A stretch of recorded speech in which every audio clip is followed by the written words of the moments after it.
Psychology നമ്മുടെ കേട്ടറ്റിന് ഏറ്റവും പ്രധാനപ്പെട്ട ഒരു വിഷയമാണ്. ചൈൽഡ് ഡെവലപ്മെന്റ് ആൻഡ് പെഡഗോജി എന്ന് പറയുന്ന ഒരു ഏരിയ കേട്ടറ്റ് 1-നും കേട്ടറ്റ് 2-നും 30 മാർക്കിന് ചോദിക്കുന്ന ഏരിയയാണ്.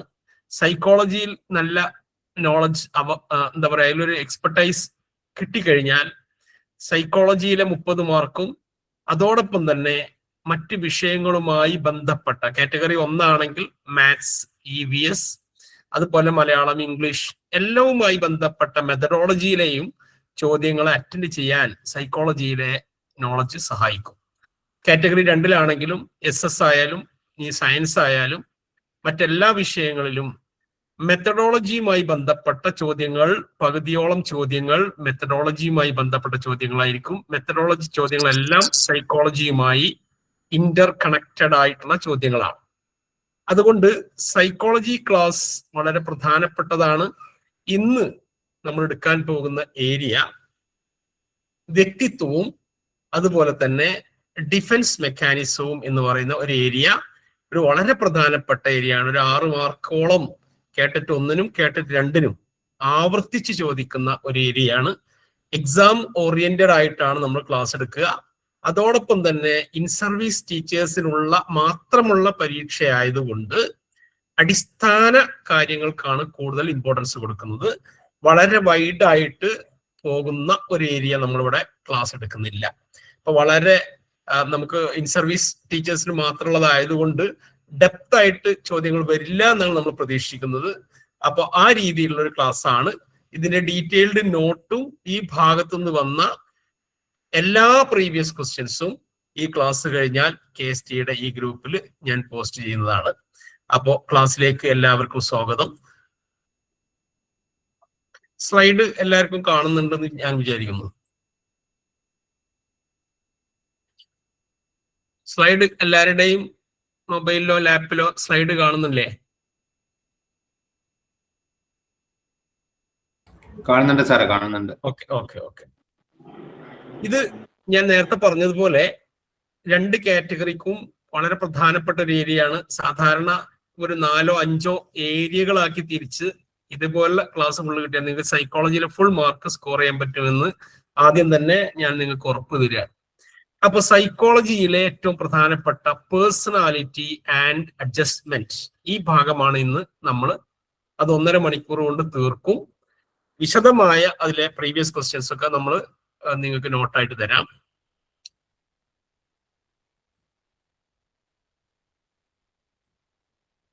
അപ്പോ ബേസിക്കലി മനഃശാസ്ത്രം എന്ന് പറയുന്നത് പേഴ്സണാലിറ്റി എന്ന പദം, മനഃശാസ്ത്രത്തിലെ ഏറ്റവും പ്രധാനപ്പെട്ട പേഴ്സണാലിറ്റി എന്നൊരു ഏരിയയാണ്. ആ പേഴ്സണാലിറ്റി എന്ന പദം പെർസോണ എന്ന ലാറ്റിൻ പദത്തിൽ നിന്നാണ് ഉണ്ടായത്. അതിന്റെ ബേസിക് ആണ്.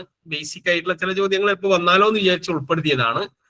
പെർസോണ എന്ന വാക്കിന്റെ അർത്ഥം മുഖം മൂടി അഥവാ മാസ്ക് എന്നാണ്. ഇപ്പൊ പേഴ്സണാലിറ്റി എന്ന് പറഞ്ഞാൽ യഥാർത്ഥത്തിൽ മുഖം മൂടി എന്നാണ് ശരിക്കും അർത്ഥം. നമ്മൾ പുറത്തേക്ക് കാണിക്കുന്നതും. ഹലോ, പറയൂ. കാറ്റഗറി 3-ക്കും ഈ കാറ്റഗറി 1 and 2-നാണ് നമ്മളിപ്പോ പറഞ്ഞിട്ടുള്ളത്. കാറ്റഗറി 2 കുറച്ച് ഡെപ്ത് ആണ് വരിക. നമ്മളിപ്പോ കാറ്റഗറി 1 and 2-നെ ബേസ് ചെയ്തുകൊണ്ടുള്ള ക്ലാസ് ആണ് ഇന്ന് ഉദ്ദേശിച്ചിട്ടുള്ളത്. കാറ്റഗറി 3 പറഞ്ഞിട്ടില്ല. കാറ്റഗറി 3-ക്ക് 40 മാർക്ക് സൈക്കോളജി ആണ്. കുറച്ചുകൂടെ ഡെപ്ത് ക്വസ്റ്റ്യൻസ് ആണ്. മലയാളം ഉണ്ടാവില്ല, ഇംഗ്ലീഷിൽ മാത്രമേ ചോദ്യം ഉണ്ടാവുള്ളൂ. കാറ്റഗറി 1 and 2-ന് ബൈലിംഗൽ ആയിരിക്കും. ഒരു ഭാഗത്ത് മലയാളം, ഒരു ഭാഗത്ത് ഇംഗ്ലീഷും ആയിരിക്കും ചോദ്യം ഉണ്ട്. അതുകൊണ്ട് ഞാൻ ഇംഗ്ലീഷിന്റെ പദം ജസ്റ്റ് അതിന്റെ ടെക്നിക്കൽ ടേംസ് മാത്രം സ്ലൈഡിൽ ഉൾപ്പെടുത്തിയിട്ടുണ്ട്. കാറ്റഗറി 3 കുറച്ചും കൂടെ ഡെപ്ത് ക്വസ്റ്റ്യൻസ് ആയിരിക്കും വരിക. അത് എനിക്കറിയില്ല. അപ്പൊ 1, 2 എന്നാണ് ഇപ്പൊ മാഷ് പറഞ്ഞിട്ടുള്ളത്. അടുത്ത ദിവസം വേറെ വരും. വേറെ തന്നെ ക്ലാസ്സാണ്. പക്ഷെ ഇത് നഷ്ടമൊന്നും ഉണ്ടാവില്ല. നിങ്ങൾ ഇതിൽ ഇരുന്നോളൂ. 3-ാന്ന് കരുതിയോണ്ട് നിങ്ങൾക്ക് നഷ്ടമൊന്നും. അതിന്റെ ബേസിക് ആയിരിക്കും നമ്മൾ ഈ ക്ലാസ്സിൽ പറയാം. 3-ാമത് കുറച്ചും കൂടെ ഡെപ്ത് ആയിട്ടും പറയേണ്ടി വരും. ഓക്കെ. അപ്പോ പേഴ്സണാലിറ്റി എന്ന ഈ പദം പെർസോണ എന്ന പദത്തിൽ നിന്നാണ്, ലാറ്റിൻ പദത്തിൽ നിന്നാണ് ഉണ്ടായത്. ഗ്രീക്കിലെയും റോമിലെയും നാടക നടന്മാർ തങ്ങളുടെ യഥാർത്ഥ വ്യക്തിത്വം മറക്കാൻ ധരിച്ചിരുന്ന മുഖംമൂടി എന്നുള്ള അർത്ഥത്തിൽ നിന്നാണ് ഈ പേഴ്സണാലിറ്റി എന്ന പദം ഉണ്ടായത്. അതിന്റെ ബേസ് അറിയാൻ വേണ്ടിയിട്ട് മാത്രമാണ് ഞാൻ ഈ കാര്യം പറഞ്ഞിട്ടുള്ളത്. ഇനി ഈ ഭാഗത്തുനിന്ന് ഒരു ചോദ്യം സാധാരണ കേട്ടറ്റിന് ചോദിക്കുന്നതാണ്. പേഴ്സണാലിറ്റിയുമായി ബന്ധപ്പെട്ട ഏറ്റവും പ്രധാനപ്പെട്ട ഒരു 4 ഡെഫിനിഷൻ, ആ 4 ഡെഫിനിഷൻ മാത്രം നമ്മൾ പഠിച്ചാൽ മതി. അതിലൊന്ന് H.J. ഐസങ്ക് എന്ന് പറയുന്ന വ്യക്തി കൊടുത്തിട്ടുള്ള നിർവചനമാണ്.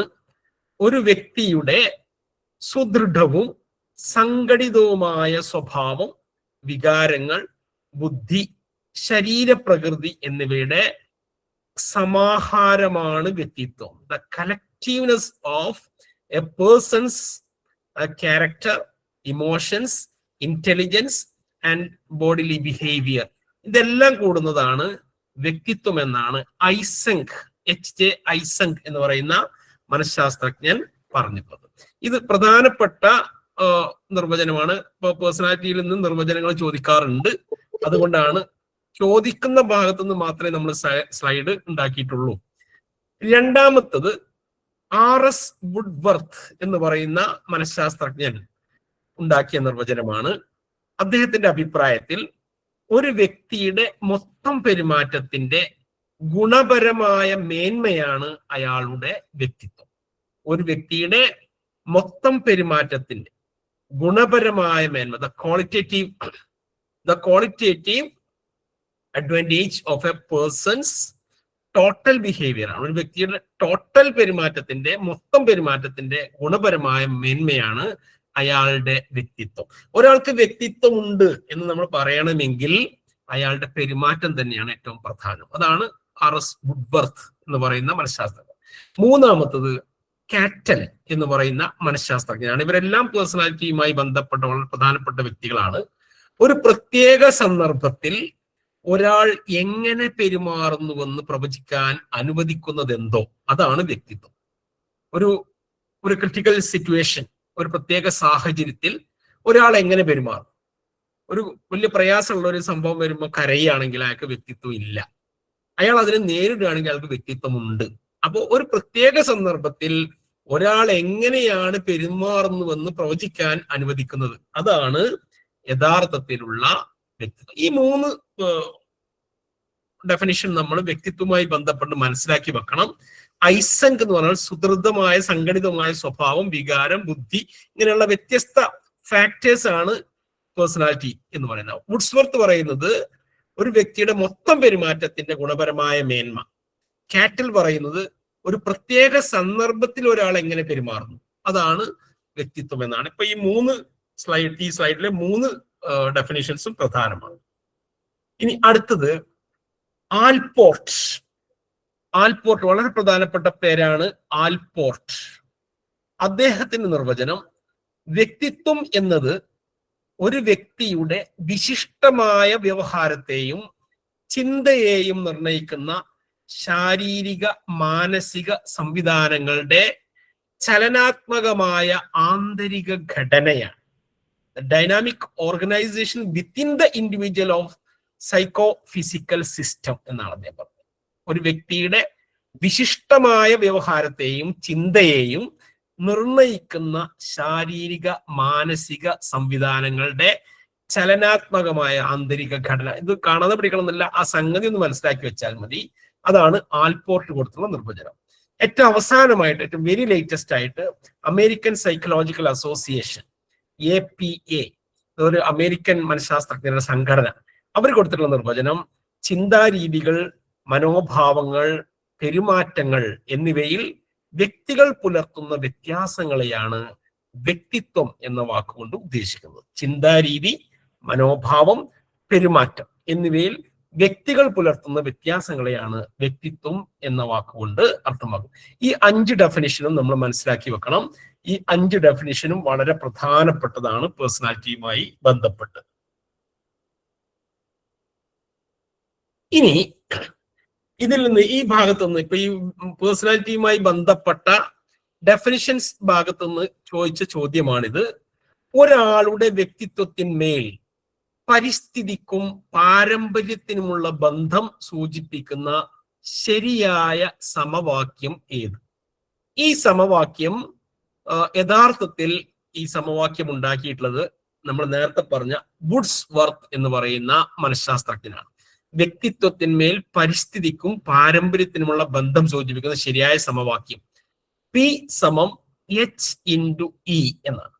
P means personality, H means heredity പാരമ്പര്യം, E is equal to environment, heredity into environment, personality is equal to heredity into environment. വ്യക്തിത്വം എന്ന് പറയുന്നത് പാരമ്പര്യത്തിന്റെയും അതുപോലെ പരിസ്ഥിതിയുടെയും സന്തുലനമാണ്. അപ്പൊ ഇൻഡു ആണ്, അല്ലാതെ പ്ലസ് അല്ല. ഇത് നമ്മൾ ഒന്ന് നോട്ട് ചെയ്തേക്കണം. ഇത് വുഡ്സ്വർത്ത് ആണ് ഈ ഒരു ഡെഫിനിഷൻ നൽകിയിട്ടുള്ളത്. ഇനി ഇപ്പൊ ഒരു ഏരിയ വ്യക്തിത്വത്തിന്റെ നിർവചനം എന്ന് പറയുന്ന ഒരു ഏരിയ കഴിഞ്ഞു. ഇനി വ്യക്തിത്വ സമീപനങ്ങളാണ്. വ്യക്തിത്വ സമീപനങ്ങളിൽ 3 വ്യക്തിത്വ സമീപനമാണ് നമുക്ക് പരീക്ഷയ്ക്ക് സാധാരണ കേട്ടിട്ട് 1നും 2നും ചോദിക്കാറുള്ളത്. അതിൽ ഒന്ന് സവിശേഷക സമീപനം അഥവാ ട്രെയ്റ്റ് അപ്രോച്ച്. സവിശേഷക സമീപനം അഥവാ ട്രെയ്റ്റ് അപ്രോച്ച് ഓരോന്നും നമുക്ക് വിശദമായി പഠിക്കേണ്ടതുണ്ട്. കാരണം ഇതിൽ നിന്നൊക്കെ ചോദ്യങ്ങൾ ആവർത്തിച്ച് വരുന്നതാണ്. അപ്പൊ തൊട്ട് മുമ്പ് കഴിഞ്ഞ കേട്ടറ്റ് പരീക്ഷയിൽ ഈ ഭാഗത്തു നിന്ന് നല്ലോണം ചോദ്യം വന്നിട്ടുണ്ട്. അപ്പൊ സവിശേഷക സമീപനം അഥവാ ട്രെയ്റ്റ് അപ്രോച്ച് എന്താന്ന് മാത്രം ഞാൻ ജസ്റ്റ് ഒന്ന് ഈ സ്ലൈഡിലുള്ളത് വായിക്കാം. വ്യക്തികളിലെ താരതമ്യേന സ്ഥിരമായ പെരുമാറ്റ സവിശേഷതകൾക്ക് പ്രാധാന്യം നൽകുന്ന സമീപനം. അപ്പൊ ട്രെയ്റ്റ് അപ്രോച്ച് അല്ലെങ്കിൽ സവിശേഷക സമീപനം എന്ന് പറഞ്ഞാൽ വ്യക്തികളിലെ സ്ഥിരമായ പെരുമാറ്റ സവിശേഷതകൾക്ക് പ്രാധാന്യം നൽകുന്നു. വ്യക്തികളിലെ സ്ഥിരമായ പെരുമാറ്റ സവിശേഷതകൾക്ക് പ്രാധാന്യം നൽകുന്ന സമീപനം വ്യക്തിത്വത്തിന്റെ സമീപനമാണ്. അതിൽ ഏറ്റവും പ്രധാനപ്പെട്ടത് ആൽപോർട്ടാണ്. പിന്നെ രണ്ടാമത്തെ ആള് കാറ്റലാണ്. പിന്നെ മൂന്നാമത്തെ ആള് ഐസങ്ക് ആണ്. ഈ 3 ആളുകളും ട്രെയ്റ്റ് അപ്രോച്ചിന്റെ ആൾക്കാരാണ്. അപ്പൊ അങ്ങനെ ചോദിക്കും, താഴെ കൊടുത്തവയിൽ വ്യക്തിത്വമായി ബന്ധപ്പെട്ട സവിശേഷക സമീപനവുമായി ബന്ധപ്പെട്ട വ്യക്തി അല്ലാത്തതാര്? അപ്പൊ ആൽപോർട്ട്, കാറ്റല്, ഐസങ്ക്, ഫ്രോയിഡ് അങ്ങനെ തന്നാൽ നമ്മൾ മനസ്സിലാക്കണം ഈ 3 ആള് ആൽപോർട്ട്, കാറ്റല്, ഐസങ്ക് ഈ 3 ആളും ട്രെയ്റ്റ് അപ്രോച്ചുമായി നേരിട്ട് ബന്ധമുള്ളവരാണ്. അല്ലാത്ത ഫ്രോയിഡ് വേറൊരു സമീപനമാണ്. അപ്പോ സവിശേഷക സമീപനം എന്ന് മനസ്സിലേക്ക് വരുമ്പോൾ ആൽപോർട്ടിന്റെ പേരാണ് ആദ്യം വരേണ്ടത്. കാരണം സവിശേഷക സമീപനത്തിന്റെ പിതാവാണ് ആൽപോർട്ട്, ട്രെയ്റ്റ് അപ്രോച്ച്. രണ്ടാമത്തെ ആള് കാറ്റൽ, മൂന്നാമത്തെ ആൾ ഐസങ്ക്. ഈ 3 ആളുകളാണ് ഇതിൽ പ്രധാനപ്പെട്ട വ്യക്തികൾ. മനുഷ്യന്റെ ഒരു വ്യക്തിയുടെ സ്ഥിരമായ പെരുമാറ്റ സവിശേഷതകൾക്ക് പ്രാധാന്യം കൊടുക്കുന്ന സമീപനത്തെയാണ് ട്രെയ്റ്റ് അപ്രോച്ച്. രണ്ടാമത്തത് മാനവികതാ സമീപനം അഥവാ ഹ്യൂമനിസ്റ്റിക് അപ്രോച്ച്. മാനവികതാ സമീപനം എന്ന് പറഞ്ഞാൽ മനുഷ്യന്റെ നന്മ, സ്വാതന്ത്ര്യം, ആത്മസാക്ഷാത്കാരം എന്നിവക്ക് പ്രാധാന്യം നൽകുന്ന വ്യക്തിത്വ സമീപനം. മനുഷ്യന്റെ നന്മ, സ്വാതന്ത്ര്യം, ആത്മസാക്ഷാത്കാരം എന്നിവക്ക് പ്രാധാന്യം നൽകുന്ന സമീപനമാണ് മാനവികതാ സമീപനം. അതിന്റെ പിതാവ് കാൾ റോജേഴ്സ് എന്നാണ്. Call Rogers. അതിന് ഏറ്റവും കൂടുതൽ സംഭാവന നൽകിയ വ്യക്തി അബ്രഹാം മാസ്ലോ ആണ്. ഈ 2 ആളെ പേര് എപ്പോഴും ചോദിച്ചാൽ അത് മാനവികതാ സമീപനവുമായി ബന്ധപ്പെട്ട ഹ്യൂമനിസ്റ്റിക് അപ്രോച്ചുമായി ബന്ധപ്പെട്ട വ്യക്തികളാണ് എന്ന് മനസ്സിലാക്കണം. അതുകൊണ്ട് ബേസിക് കാര്യങ്ങൾ മനസ്സിലാക്കണം. കാരണം അത്തരം ചോദ്യങ്ങൾ കൂടുതൽ നമുക്ക് പരീക്ഷയ്ക്ക് പ്രതീക്ഷിക്കാം. മനുഷ്യന്റെ നന്മ, സ്വാതന്ത്ര്യം, ആത്മസാക്ഷാത്കാരം എന്നിവക്ക് പ്രാധാന്യം നൽകുന്ന വ്യക്തിത്വ സമീപനമാണ് മാനവികതാ സമീപനം അഥവാ ഹ്യൂമനിസ്റ്റിക് അപ്രോച്ച്. അതിൽ 2 വ്യക്തികളാണ്, ഒന്ന് കാൾ റോജേഴ്സ്, മറ്റൊന്ന് അബ്രഹാം മാസ്ലോ. ഇനി മൂന്നാമത്തെ സമീപനം മനോവിശ്ലേഷണ സമീപനം അഥവാ സൈക്കോ അനലിറ്റിക് അപ്രോച്ച്. മനോവിശ്ലേഷണ സമീപനം അഥവാ സൈക്കോ അനലിറ്റിക് അപ്രോച്ച്. അബോധ മനസ്സ്, ബാല്യകാല അനുഭവങ്ങൾ, ഇത്, അഹം, അത്യഹം ഇവക്കൊക്കെ ഊന്നൽ നൽകുന്നത്. ഇതൊക്കെ വിശദമായി നമ്മൾ പറയും. അതിന്റെ ആദ്യം ജസ്റ്റ് പറഞ്ഞെന്ന് മാത്രമേ ഉള്ളൂ. ഇതിന്റെ പിതാവ് സിഗ്മണ്ട് ഫ്രോയിഡ് ആണ്. ബോധ മനസ്സിനെയും അബോധ മനസ്സിനെയും ഒക്കെ കീറി മുറിച്ച് പഠിച്ച വ്യക്തിയാണ് സിഗ്മണ്ട് ഫ്രോയിഡ്. മനോവിശ്ലേഷണ സമീപനം. ഈ 3 സമീപനങ്ങളാണ് വ്യക്തിത്വ സമീപനത്തിൽ കേട്ടറ്റിന് പരീക്ഷയ്ക്ക് ചോദിക്കാം. വേറെയും കുറെ ഉണ്ട്, ഒന്നും നമുക്ക് പഠിക്കേണ്ട ആവശ്യമില്ല. നമുക്ക് പരീക്ഷയ്ക്ക് ചോദിക്കുന്ന ഈ 3 സമീപനം കഴിഞ്ഞ 2012 കേട്ടറ്റ് തുടങ്ങിയത്. അന്ന് മുതൽ 2026 വരെയുള്ള ചോദ്യപേപ്പർ പരിശോധിച്ചു കഴിഞ്ഞാൽ വ്യക്തിത്വ സമീപനങ്ങളിൽ ഈ 3 എണ്ണമല്ലാതെ മറ്റൊന്നും ചോദിച്ചിട്ടില്ല. അപ്പൊ ഒന്ന് സവിശേഷക സമീപനം, ട്രേറ്റ് അപ്രോച്ച്, മറ്റൊന്ന് മാനവികതാ സമീപനം, ഹ്യൂമനിസ്റ്റിക് അപ്രോച്ച്, മറ്റൊന്ന് psycho analytic approach. Trait approach 3 ആളുകളെ പേര് ഓർത്തു വെക്കണം: ആൽപോർട്ട്, കാറ്റൽ, ഐസക്. മാനവികതാ സമീപനം 2 ആളെ പേര് ഓർത്തു വെക്കണം: കാൾ റോജേഴ്സ്, മാസ്ലോ. 2 ആള്. മനോവിശ്ലേഷണ സമീപനം എന്ന് പറഞ്ഞാൽ ഫ്രോയിഡിനെയാണ് മാത്രമാണ് നമ്മൾ ഓർത്തു വെക്കേണ്ടത്: സിഗ്മണ്ട് ഫ്രോയിഡ്. ഇനി നമുക്ക് ഈ 3 സമീപനം നമ്മൾ പരീക്ഷയിൽ എങ്ങനെയൊക്കെയാണ് ചോദിച്ചിട്ടുള്ളത് അതുമായി ബന്ധപ്പെട്ട പോയിന്റുകൾ മാത്രം ഒന്ന് ചർച്ച ചെയ്യാം. ഒന്ന് സവിശേഷക സമീപനമാണ് നമ്മൾ ആദ്യം പറഞ്ഞിരുന്നത്. അതിന്റെ പിതാവ് നമ്മൾ നേരത്തെ പറഞ്ഞു ആൽപോർട്ട് ആണ്. ഗോൾഡൻ വിലാർഡ് ആൽപോർട്ട് എന്നാണ് അദ്ദേഹത്തിന്റെ പൂർണ്ണ നാമം. എന്താണ് ട്രേറ്റ്? സവിശേഷകം അല്ലെങ്കിൽ ട്രേറ്റ് എന്ന് പറഞ്ഞാൽ എന്താണ് എന്ന് നമ്മൾ മനസ്സിലാക്കി വെക്കുക. ഒന്ന്, ട്രേറ്റ് എന്ന് പറഞ്ഞാൽ പരിസ്ഥിതിയോട് ഒരു വ്യക്തി പ്രകടിപ്പിക്കുന്ന തനിമയുള്ളതും സ്ഥിരവുമായ പ്രതികരണത്തിന് കാരണമായ ആന്തരിക ഗുണമാണ്. പരിസ്ഥിതിയോട് ഒരു വ്യക്തി പ്രകടിപ്പിക്കുന്ന തനിമയുള്ളതും ജെനുവിനായിട്ടുള്ളതും സ്ഥിരവുമായ കോൺസ്റ്റന്റ് ആയിട്ടുള്ള പ്രതികരണത്തിന് കാരണമായ ആന്തരിക ഗുണം. നമ്മൾ ഒരു പരിസ്ഥിതിയോട് നമ്മൾ പ്രകടിപ്പിക്കുന്ന ഒരു പ്രതികരണം ഉണ്ടാവും, അതിന് കാരണമായിട്ടുള്ള ഗുണമാണ്, അതിനെയാണ് യഥാർത്ഥത്തിൽ ട്രേറ്റ് എന്ന് പറയുന്നത്. ഉദാഹരണത്തിന് സത്യസന്ധത എന്ന് പറയുന്നത് ഒരു ട്രേറ്റ് ആണ്. അഹിംസ എന്ന് പറയുന്നത് വേറൊരു ട്രേറ്റ് ആണ്. നല്ല ഡ്രസ്സ് ധരിക്കുക എന്ന് പറയുന്നത് വേറെ ട്രേറ്റ് ആണ്. ഇത് നമ്മൾ അങ്ങനെ പറയുമ്പോൾ ഇത് ഡെഫിനിഷൻ കേൾക്കുമ്പോൾ എന്തോ വലിയ സംഭവം തോന്നും. ഒരു പരിസ്ഥിതിയോട് ഒരു വ്യക്തി പ്രകടിപ്പിക്കുന്ന തനിമയുള്ളതും സ്ഥിരവുമായ പ്രതികരണത്തിന് കാരണമായ ആന്തരിക ഗുണത്തെയാണ് ട്രേറ്റ് എന്ന് പറയുന്നത്. ക്ലാസ്സിലാണ് ഒരു ക്ലാസ്സിലാണ് പറഞ്ഞു. ഞാൻ 8:30 വിളിക്കാം. 9:00 വിളിക്കാം. അതെ.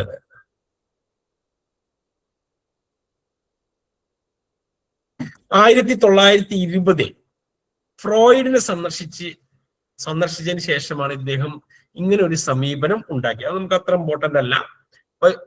ഇത്രയേ ഉള്ളൂ. സവിശേഷക സമീപനത്തിന്റെ പിതാവ് എന്ന് പറയുന്നത് ആൽപോർട്ട് ആണ്. സവിശേഷകം എന്ന് പറയുന്നത് പരിസ്ഥിതിയോട് ഒരു വ്യക്തി പ്രകടിപ്പിക്കുന്ന തനിമയുള്ളതും സ്ഥിരവുമായ പ്രതികരണത്തിന് കാരണമായ ഗുണമാണ്.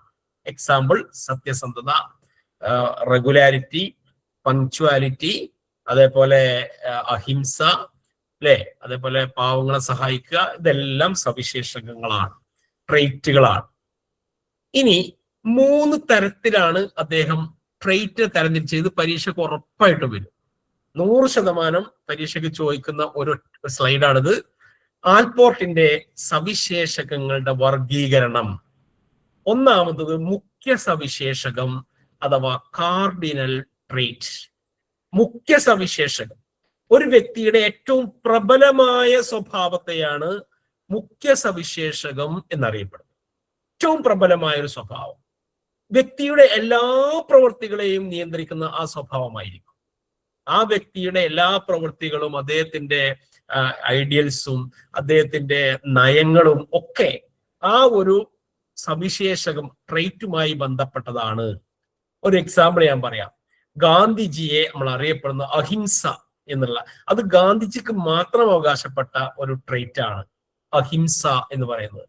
അതുപോലെ ബുദ്ധന്റെ എന്താ പറയാ മറ്റുള്ളവരോടുള്ള എംപതി, അതുപോലെ നമ്മളെ മദർ തെരേസയുടെ മറ്റുള്ളവരെ സഹായിക്കാനുള്ള മനസ്ഥിതി, അതൊക്കെ മുഖ്യ സവിശേഷതകൾ. ആ വ്യക്തി ആ ഒരു സവിശേഷകത്തിലാണ് അറിയപ്പെടുന്നതെങ്കിൽ അതാണ് യഥാർത്ഥത്തിൽ കാർഡിനൽ ട്രേറ്റ്. അഹിംസ, അതുപോലെ എന്താ പറയാ പാവപ്പെട്ടവരെ സഹായിക്കുക, അങ്ങനെയുള്ള ട്രേറ്റുകളാണ് മുഖ്യ സവിശേഷകം അഥവാ കാർഡിനൽ ട്രേറ്റ്, ഏറ്റവും പ്രബലമായ സ്വഭാവം. രണ്ടാമത്തത് മധ്യമ സവിശേഷകം അഥവാ സെൻട്രൽ ട്രേറ്റ്.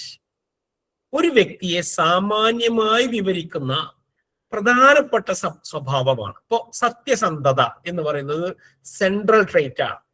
ആ സത്യസന്ധത എന്നുള്ളത് കൊണ്ട് മാത്രം അതിൽ അയാൾ അറിയപ്പെടുന്നില്ല. അത് അയാളുടെ പ്രധാന സ്വഭാവങ്ങളിൽ ഒന്നാണ് സത്യസന്ധത. അദ്ദേഹത്തിന് പോസിറ്റീവ് നെഗറ്റീവ് ഉണ്ടാവും. സ്വാർത്ഥത, പിശുക്കൻ, നല്ല വിശ്വസ്തനാണ്. ഇതൊക്കെ പറയുന്നത് മധ്യമ സവിശേഷമാണ്, സെൻട്രൽ ട്രേറ്റ് ആണ്. ഒരാളെ സാമാന്യമായി വിവരിക്കുന്ന 5 or 10 പ്രധാന സ്വഭാവങ്ങൾ, ചിലപ്പോൾ ഒന്നിലധികം സ്വഭാവങ്ങൾ ഒരാൾക്ക് ഉണ്ടാവും. സത്യസന്ധനുള്ള ആള് നല്ല വിശ്വസ്തത ഉണ്ടാവും. അത് ഒന്നിൽ മാത്രം അയാൾ അറിയപ്പെടുന്നില്ല. എന്നാൽ അയാളെ നമുക്ക് സത്യസന്ധനാണെന്നുള്ള ഒരു ഐഡന്റിറ്റി അയാൾക്കുണ്ട്. അത്തരം സവിശേഷങ്ങളെയാണ് മധ്യമ സവിശേഷകം അഥവാ സെൻട്രൽ ട്രേറ്റ് എന്ന് പറയുന്നത്. മുഖ്യ സവിശേഷകം എന്ന് പറഞ്ഞാൽ ആ വ്യക്തിയെ അറിയപ്പെടുന്നത് ആ ഒരു സവിശേഷകത്തിന്റെ ബലത്തിൽ മാത്രമാണ്. ഇനി അവസാനത്തത് ദ്വിതീയ സവിശേഷകം അഥവാ സെക്കൻഡറി ട്രേറ്റ്. ദ്വിതീയ സവിശേഷകം സവിശേഷ സാഹചര്യങ്ങളിൽ മാത്രം പ്രകടമാകുന്നതും ഉപരിപ്ലവമായ സ്വഭാവങ്ങളെയാണ് ദ്വിതീയ സവിശേഷകം എന്ന് വിളിക്കുന്നത്. ഇപ്പൊ ഭക്ഷണ രീതി, വസ്ത്രധാരണം, ഹെയർ സ്റ്റൈൽ, അതൊക്കെ ദ്വിതീയ സവിശേഷകത്തിൽ പെടുന്നതാണ്. സവിശേഷ സാഹചര്യങ്ങളിൽ മാത്രം പ്രകടമാക്കുന്നതും എന്നാൽ ഉപരിപ്ലവമാണ്, ഔട്ടർ സ്വഭാവമാണ്. ഇതുമായിട്ട് വ്യത്യാസമുണ്ട്. ഇപ്പൊ ഒരാൾ ഭക്ഷണ രീതി എന്ന് പറയുന്നത് അയാൾക്ക് ചില സാഹചര്യങ്ങളിൽ മാത്രം പ്രകടിപ്പിക്കുന്നതാണ്. വസ്ത്രധാരണം ചില സാഹചര്യങ്ങളിൽ മാത്രം ഉണ്ടാവുന്നതാണ്. ഇത്തരം ട്രേറ്റുകളെയാണ് ദ്വിതീയ സവിശേഷം. അപ്പൊ ഈ 3 പഠിച്ച ഒരു മാർക്ക് ഉറപ്പാണ്. ഇതിൽ ചോദ്യം എങ്ങനെയായിരിക്കും? ആൽപോർട്ടിന്റെ സവിശേഷക സിദ്ധാന്തം അനുസരിച്ച് താഴെ പറഞ്ഞതിൽ മുഖ്യ സവിശേഷകം ഏത്, അല്ലെങ്കിൽ മുഖ്യ സവിശേഷകം അല്ലാത്തത് ഏത്, അങ്ങനെ ചോദിക്കാം. വേറെ ചോദ്യം എങ്ങനെയായിരിക്കും? ഗാന്ധിജിയുടെ അഹിംസ, ആ അഹിംസ എന്ന് പറയുന്ന സവിശേഷകം ആൽപോർട്ടിന്റെ തിയറി അനുസരിച്ച് ഡാഷാണ്. ഇപ്പൊ മുഖ്യ സവിശേഷകം, മധ്യമ സവിശേഷകം, ദ്വിതീയ സവിശേഷകം, ഇങ്ങനെ ഓപ്ഷൻ തരും. അപ്പൊ ഇത് ശരിക്കും നമ്മൾ പഠിച്ചു വെക്കുക. മുഖ്യ സവിശേഷകം എന്ന് പറഞ്ഞാൽ ഒരു വ്യക്തിയുടെ പ്രബലമായ സ്വഭാവം, എക്സാമ്പിൾ മനസ്സിലാക്കി വെച്ചാൽ മതി. മധ്യമ സവിശേഷകം എന്ന് പറഞ്ഞാൽ ഒരാളെ സാമാന്യമായി വിവരിക്കുന്ന പ്രധാന സ്വഭാവം, സത്യസന്ധത, സാർത്ഥത, വിശ്വാസത, എന്താ പറയാ, കൃത്യനിഷ്ഠത, അതൊക്കെ അതിൽ വരുന്നതാണ്. ദ്വിതീയ സവിശേഷകം എന്ന് പറഞ്ഞാൽ പ്രത്യേക സാഹചര്യത്തിൽ മാത്രം പ്രകടിപ്പിക്കുന്ന ഉപരിപ്ലവമായ സ്വഭാവം, ഭക്ഷണ രീതി, വസ്ത്രധാരണം. ഇപ്പൊ ഈ 3 നമ്മൾ മനസ്സിലാക്കി വെക്കുക. ഇനി ആൽപോർട്ട്, ഇതും നമ്മൾ ഒരു പ്രാവശ്യം പരീക്ഷയ്ക്ക് ചോദിച്ചതായതുകൊണ്ട് ഞാൻ ഉൾപ്പെടുത്തിയാണ്. പക്വ വ്യക്തിത്വം അഥവാ മച്വേർഡ് പേഴ്സണാലിറ്റി. ആൽപോർട്ട് തന്നെയാണ് ഒരാള് പക്വ വ്യക്തിത്വത്തിന് ഉടമയാണ് അല്ലെങ്കിൽ മച്വേർഡ് പേഴ്സണാലിറ്റിക്ക് ഉടമയാണ് എന്ന് പറയണമെങ്കിൽ ഈ 6 ഗുണങ്ങൾ അയാൾക്ക് ഉണ്ടായിരിക്കണം. അപ്പൊ ചോദ്യം എങ്ങനെ വന്നിട്ടുണ്ട്?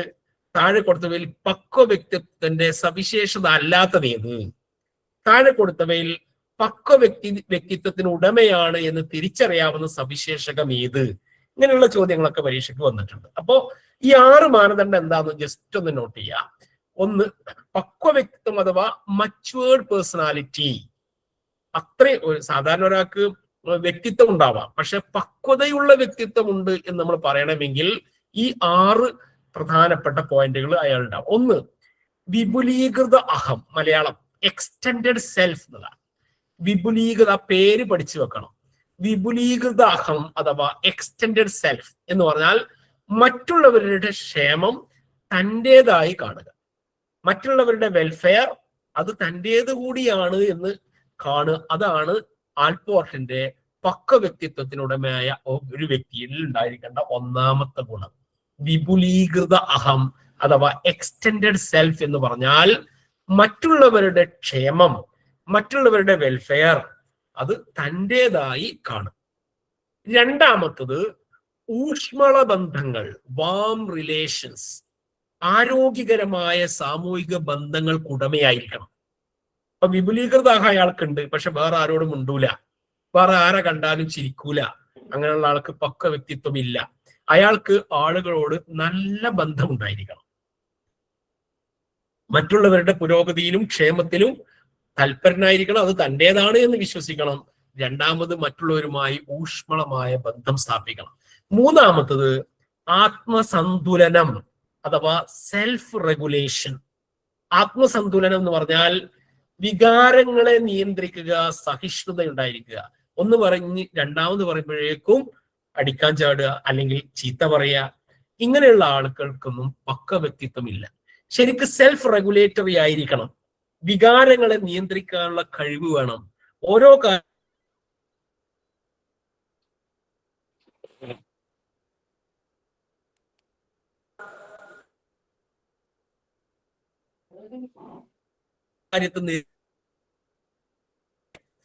പ്രായോഗികമായ സമീപനം എടുക്കാൻ കഴിയുന്ന ഒരു വ്യക്തിയായിരിക്കണം. അങ്ങനെയുള്ള വ്യക്തിക്കാണ് പക്വ വ്യക്തിത്വം ഉണ്ടാവുക. അഞ്ചാമത്തത് ആത്മധാരണ അഥവാ സെൽഫ് ഒബ്ജക്ടിഫിക്കേഷൻ. തന്റെ കഴിവുകളും പരിമിതികളും വസ്തുനിഷ്ഠമായി കാണാനുള്ള കഴിവ്. തനിക്ക് കുറെ കഴിവുകൾ ഉണ്ടാവും, എന്നാൽ പരിമിതികൾ ഉണ്ടാവും. രണ്ടിനെയും കൃത്യമായി ഒബ്ജക്റ്റീവായി കാണാനുള്ള കഴിവ് ആ വ്യക്തിക്ക് ഉണ്ടായിരിക്കണം. ഏറ്റവും അവസാനത്തത് ഏകാത്മക ജീവിത ദർശനം, യൂണിഫൈങ് ഫിലോസഫി, വ്യക്തമായ ജീവിത ലക്ഷ്യം ആ വ്യക്തിക്ക് ഉണ്ടായിരിക്കണം. ഇങ്ങനെ 6 പ്രധാനപ്പെട്ട മാനദണ്ഡങ്ങളിലൂടെയാണ് പക്വ വ്യക്തിത്വത്തിന് ഒരാൾ, അല്ലെങ്കിൽ മച്വേർഡ് പേഴ്സണാലിറ്റിക്ക് ഒരാൾ ഉടമയാണോ എന്ന് അറിയാൻ കഴിയുന്നത്. ആ പേരുകളാണ് നമ്മൾ ഇതാക്കേണ്ടത്. വിപുലീകൃതാക്കം എന്ന് പറയുമ്പോൾ എന്താന്ന് ചിലപ്പോൾ മനസ്സിലാവില്ല. അത് മറ്റുള്ളവരുടെ ക്ഷേമം തൻ്റെതായി കാണുക എന്നുള്ളതാണ്. എക്സ്റ്റെൻഡഡ് സെൽഫാണ്. സെൽഫ് എന്ന് പറഞ്ഞാൽ ശരിക്ക് സ്വയം ചുരുങ്ങുന്നതിനാണല്ലോ സെൽഫ്. അതിനെ എക്സ്റ്റെൻഡ് ചെയ്യാം. രണ്ടാമത്തത് ഊഷ്മള ബന്ധം, അത് നമുക്ക് പെട്ടെന്ന് മനസ്സിലാവും. മൂന്നാമത് ആത്മസന്തുലനം, വികാര നിയന്ത്രണം, സഹിഷ്ണുത. നാലാമത് യാഥാർത്ഥ്യബോധം, അത് പ്രായോഗിക സമീപനാണെന്ന് മനസ്സിലാവും. അഞ്ചാമത് ആത്മധാരണ, കഴിവിനെയും പരിമിതിയെയും വസ്തുനിഷ്ഠമായി കാണുക, നമ്മളെ പറ്റി തന്നെ കൃത്യമായ ഒരു ധാരണ ഉണ്ടാവുക. ഏറ്റവും അവസാനത്ത് പ്രധാനപ്പെട്ടതാണ് ഏകാത്മക ജീവിത ദർശനം, യൂണിഫൈങ് ഫിലോസഫി എന്ന് പറഞ്ഞാൽ വ്യക്തമായ ജീവിത ലക്ഷ്യം ഉണ്ടായിരിക്കണം. ഈ 6 പ്രധാനപ്പെട്ട മാനദണ്ഡം മനസ്സിലാക്കി വെക്കണം. അതിൽ നിന്ന് പരീക്ഷയ്ക്ക് ചോദിച്ചിട്ടുണ്ട്. ഒരു ചോദ്യം, മുൻകാല ചോദ്യം, എല്ലാ മുൻകാല ചോദ്യങ്ങളും ഞാൻ ഇതിൽ ഉൾപ്പെടുത്തിയിട്ടില്ല, നമുക്ക് അത്ര സമയം ഉണ്ടാവില്ല. എല്ലാം വിശദമായി ഒരു ക്വസ്റ്റ്യന്റെ ബുക്കിലേക്ക് ഞാൻ ഇടാം ഈ ഏരിയയിൽ നിന്ന്. എന്നാൽ അതിന്റെ ഒരു മോഡൽ എന്നുള്ള രീതിയിൽ മാത്രം ഞാൻ ചില ചോദ്യങ്ങളോട് ഉൾപ്പെടുത്തിയിട്ടുണ്ട്. ഒന്നാമത് നോക്കൂ, 7ാം ക്ലാസ്സിൽ പഠിക്കുന്ന സുരേഷിനെ കുറിച്ച് സത്യസന്ധനായ കുട്ടി എന്ന് എല്ലാവരും പറയുന്നു. ആൽപോർട്ടിന്റെ സിദ്ധാന്ത പ്രകാരം ഇത് ഏത് സവിശേഷതയാണ്? മുഖ്യ സവിശേഷത, രണ്ടാം നിര സവിശേഷത സെക്കൻഡറി, കേന്ദ്രീയ സവിശേഷത സെൻട്രൽ, ഡി ഇതൊന്നുമല്ല. ഇതിന് 2 രീതി, കേന്ദ്രീയ സവിശേഷത എന്ന് പറയും, മധ്യമ സവിശേഷത എന്ന് പറയും. പക്ഷെ ഇംഗ്ലീഷിൽ സെൻട്രൽ ട്രേറ്റ് എന്നാണ് പറയുന്നത്. അപ്പൊ സി ആണ് ആൻസർ. കേന്ദ്രീയ സവിശേഷത അല്ലെങ്കിൽ സെൻട്രൽ ട്രേറ്റ്, മധ്യമ സവിശേഷത എന്നും മലയാളത്തിൽ പല പല പേരുകൾ ഉണ്ടാവും. ഇംഗ്ലീഷിനെ മലയാളീകരിക്കുമ്പോൾ പല പേരിലും അറിയപ്പെടും. അപ്പൊ ഇതൊരു ചോദ്യം ഇതിൽ നിന്ന് കേട്ടറ്റിന് വന്ന ചോദ്യം. അപ്പൊ ഇങ്ങനെയുള്ള ചോദ്യങ്ങളാണ് ഇതിൽ നമ്മൾ പ്രതീക്ഷിക്കേണ്ടത്. വേറൊന്ന് നോക്കൂ, ഒരു വ്യക്തിയുടെ പെരുമാറ്റത്തിൽ എപ്പോഴും പ്രകടമാകുന്നതും, പറയൂ, സംശയമല്ല, ഞാൻ സംശയം വിചാരിച്ചു. ഒരു വ്യക്തിയുടെ പെരുമാറ്റത്തിൽ എപ്പോഴും പ്രകടമാകുന്നതും, നിങ്ങൾ മൈക്ക് ഓഫ് ചെയ്യും, ആരോ മൈക്ക് ഓൺ ആക്കിയിട്ടുണ്ടല്ലോ. ഓൺലൈൻ ക്ലാസ് കയറുമ്പോൾ ഫസ്റ്റിൽ മൈക്ക് ഓഫ് ചെയ്യുക എന്നുള്ളതാണ് അതിന്റെ ബേസിക്. അത് ആദ്യം ചെയ്യാം. നമ്മളെ ക്ലാസ് സംശയം വിചാരിച്ചുകൊണ്ട് നിർത്തും, പിന്നെ ക്ലാസ് തടസ്സപ്പെടും. ആകെ 1.5 മണിക്കൂറല്ലേ ഉള്ളൂ. ഒരു വ്യക്തിയുടെ പെരുമാറ്റത്തിൽ എപ്പോഴും പ്രകടമാകുന്നതും എന്നാൽ അയാളുടെ വ്യക്തിത്വത്തെ പൂർണ്ണമായി തരംതിരിക്കാൻ മാത്രം ശക്തമല്ലാത്തതുമായ സവിശേഷത. ആ രീതിയിലൊക്കെ ചോദ്യങ്ങൾ വരാം. അതും സെൻട്രൽ റേറ്റ് ആണ്. വ്യക്തിയുടെ പെരുമാറ്റത്തിൽ എപ്പോഴും സത്യസന്ധത, റെഗുലാരിറ്റി എന്നൊക്കെ പറയുന്ന അയാളുടെ പെരുമാറ്റത്തിൽ എപ്പോഴും പ്രകടമാണ്. എന്നാൽ അയാളുടെ വ്യക്തിത്വത്തെ പൂർണ്ണമായി തരംതിരിക്കാൻ അതിന് ശക്തിയില്ല. അങ്ങനെ പൂർണ്ണമായി തരംതിരിക്കാൻ ശക്തി ഉള്ളതാണ് കാർഡിനൽ ട്രേറ്റ് എന്ന് പറയുന്നത്. അപ്പൊ ഇതിലും ആൻസർ സി ആണ്, സെൻട്രൽ ട്രേറ്റ്. ഇനി 4ാമത്തെ ചോദ്യം, പക്വ വ്യക്തിത്വത്തെ, മച്വേർഡ് പേഴ്സണാലിറ്റി വിശദീകരിക്കാൻ ആൽപോർട്ട് നിർദ്ദേശിച്ച മാനദണ്ഡങ്ങളിൽ പെടാത്തത് ഏത്? മച്വേർഡ് പേഴ്സണാലിറ്റി അഥവാ പക്വ വ്യക്തിത്വത്തെ വിശദീകരിക്കാൻ ആൽപോർട്ട് നിർദ്ദേശിച്ച മാനദണ്ഡങ്ങളിൽ പെടാത്തത് extended self, self regulation, realistic perception, realistic എന്ന് പറഞ്ഞാൽ യാഥാർത്ഥ്യബോധം, അൺകണ്ടീഷണൽ പോസിറ്റീവ് റിഗാർഡ്. ഇതിൽ അൺകണ്ടീഷണൽ പോസിറ്റീവ് റിഗാർഡ് ആണ് ഇദ്ദേഹം വിശദീകരിക്കാൻ നിർദ്ദേശ മാനദണ്ഡങ്ങളിൽ പെടാത്തത്. അത് കാൾ റോജേഴ്സിന്റെ സങ്കല്പമാണ്. നമ്മൾ അടുത്ത് പഠിക്കാൻ പോവുകയാണ്. അപ്പൊ ഇങ്ങനെയുള്ള ചോദ്യങ്ങളും പരീക്ഷയ്ക്ക് വന്നിട്ടുണ്ട്. അപ്പൊ ഇത്രയാണ് ഞാൻ ഇതിലെ കുറെ ചോദ്യങ്ങൾ വന്നിട്ടുണ്ട്. 10, 15, 20ഓളം ചോദ്യങ്ങൾ ഈ മേഖലയിൽ നിന്ന് വന്നിട്ടുണ്ട്. ഒരേ ആവർത്തന ടൈപ്പ് ചോദ്യങ്ങളായതുകൊണ്ടും പിന്നെ ഇവിടെ നമുക്ക് സ്ലൈഡിൽ സ്പേസ് ഇല്ലാത്തതുകൊണ്ടും ഞാനത് തൽക്കാലം അവസാനിപ്പിക്കുകയാണ്. ഇനി ഇത് ബന്ധപ്പെട്ട തന്നെ ഈ ട്രേറ്റ് തിയറിയായിട്ട് ബന്ധപ്പെട്ട കാറ്റലും ഐസങ്കും റൈമണ്ട് കാറ്റലുമായി ബന്ധപ്പെട്ട് പരീക്ഷയ്ക്ക് എപ്പോഴും വരുന്ന ചോദ്യം സവിശേഷതകളെ സർഫസ് ട്രേറ്റ്, സോഴ്സ് ട്രേറ്റ് ഇങ്ങനെ രണ്ടാക്കി തരംതിരിച്ച വ്യക്തിയാണ് റൈമണ്ട് കാറ്റൽ. ബാക്കിയൊന്നും നിങ്ങൾ പഠിക്കണ്ട, വിശദമായിട്ടൊന്നും പഠിക്കണ്ട. വ്യക്തിത്വ സവിശേഷതകളെ സർഫസ് ട്രേറ്റ്, സോഴ്സ് ട്രേറ്റ് എന്നിങ്ങനെ രണ്ടായി തരംതിരിച്ച മനഃശാസ്ത്രജ്ഞന്റെ പേരാണ് റൈമണ്ട് കാറ്റൽ. അദ്ദേഹം തന്നെയാണ് 16 PF ക്വസ്റ്റ്യനർ 16 PF ക്വസ്റ്റ്യനർ എന്ന വ്യക്തിത്വ മാപനത്തിന് ഉപയോഗിക്കുന്ന ചോദ്യാവലി വികസിപ്പിച്ചത് അദ്ദേഹമാണ്. ആരോ മൈക്ക് ഓണാക്കിയിട്ട് ഓഫ് ചെയ്യുന്നില്ലല്ലോ. 16 PF ക്വസ്റ്റ്യനർ എന്ന് പറയുന്ന ഇതാരാ? ആശ എന്ന് പറയുന്ന ആരാ? ഓഫ് ചെയ്യൂ, മൈക്ക് ഓഫ് ചെയ്യൂ. 16 PF ക്വസ്റ്റ്യനർ എന്ന വ്യക്തിത്വം അളക്കാൻ ഉപയോഗിക്കുന്ന ചോദ്യാവലി ആദ്യമായി വികസിപ്പിച്ച വ്യക്തിയുടെ പേരും റൈമണ്ട് കാറ്റലാണ്.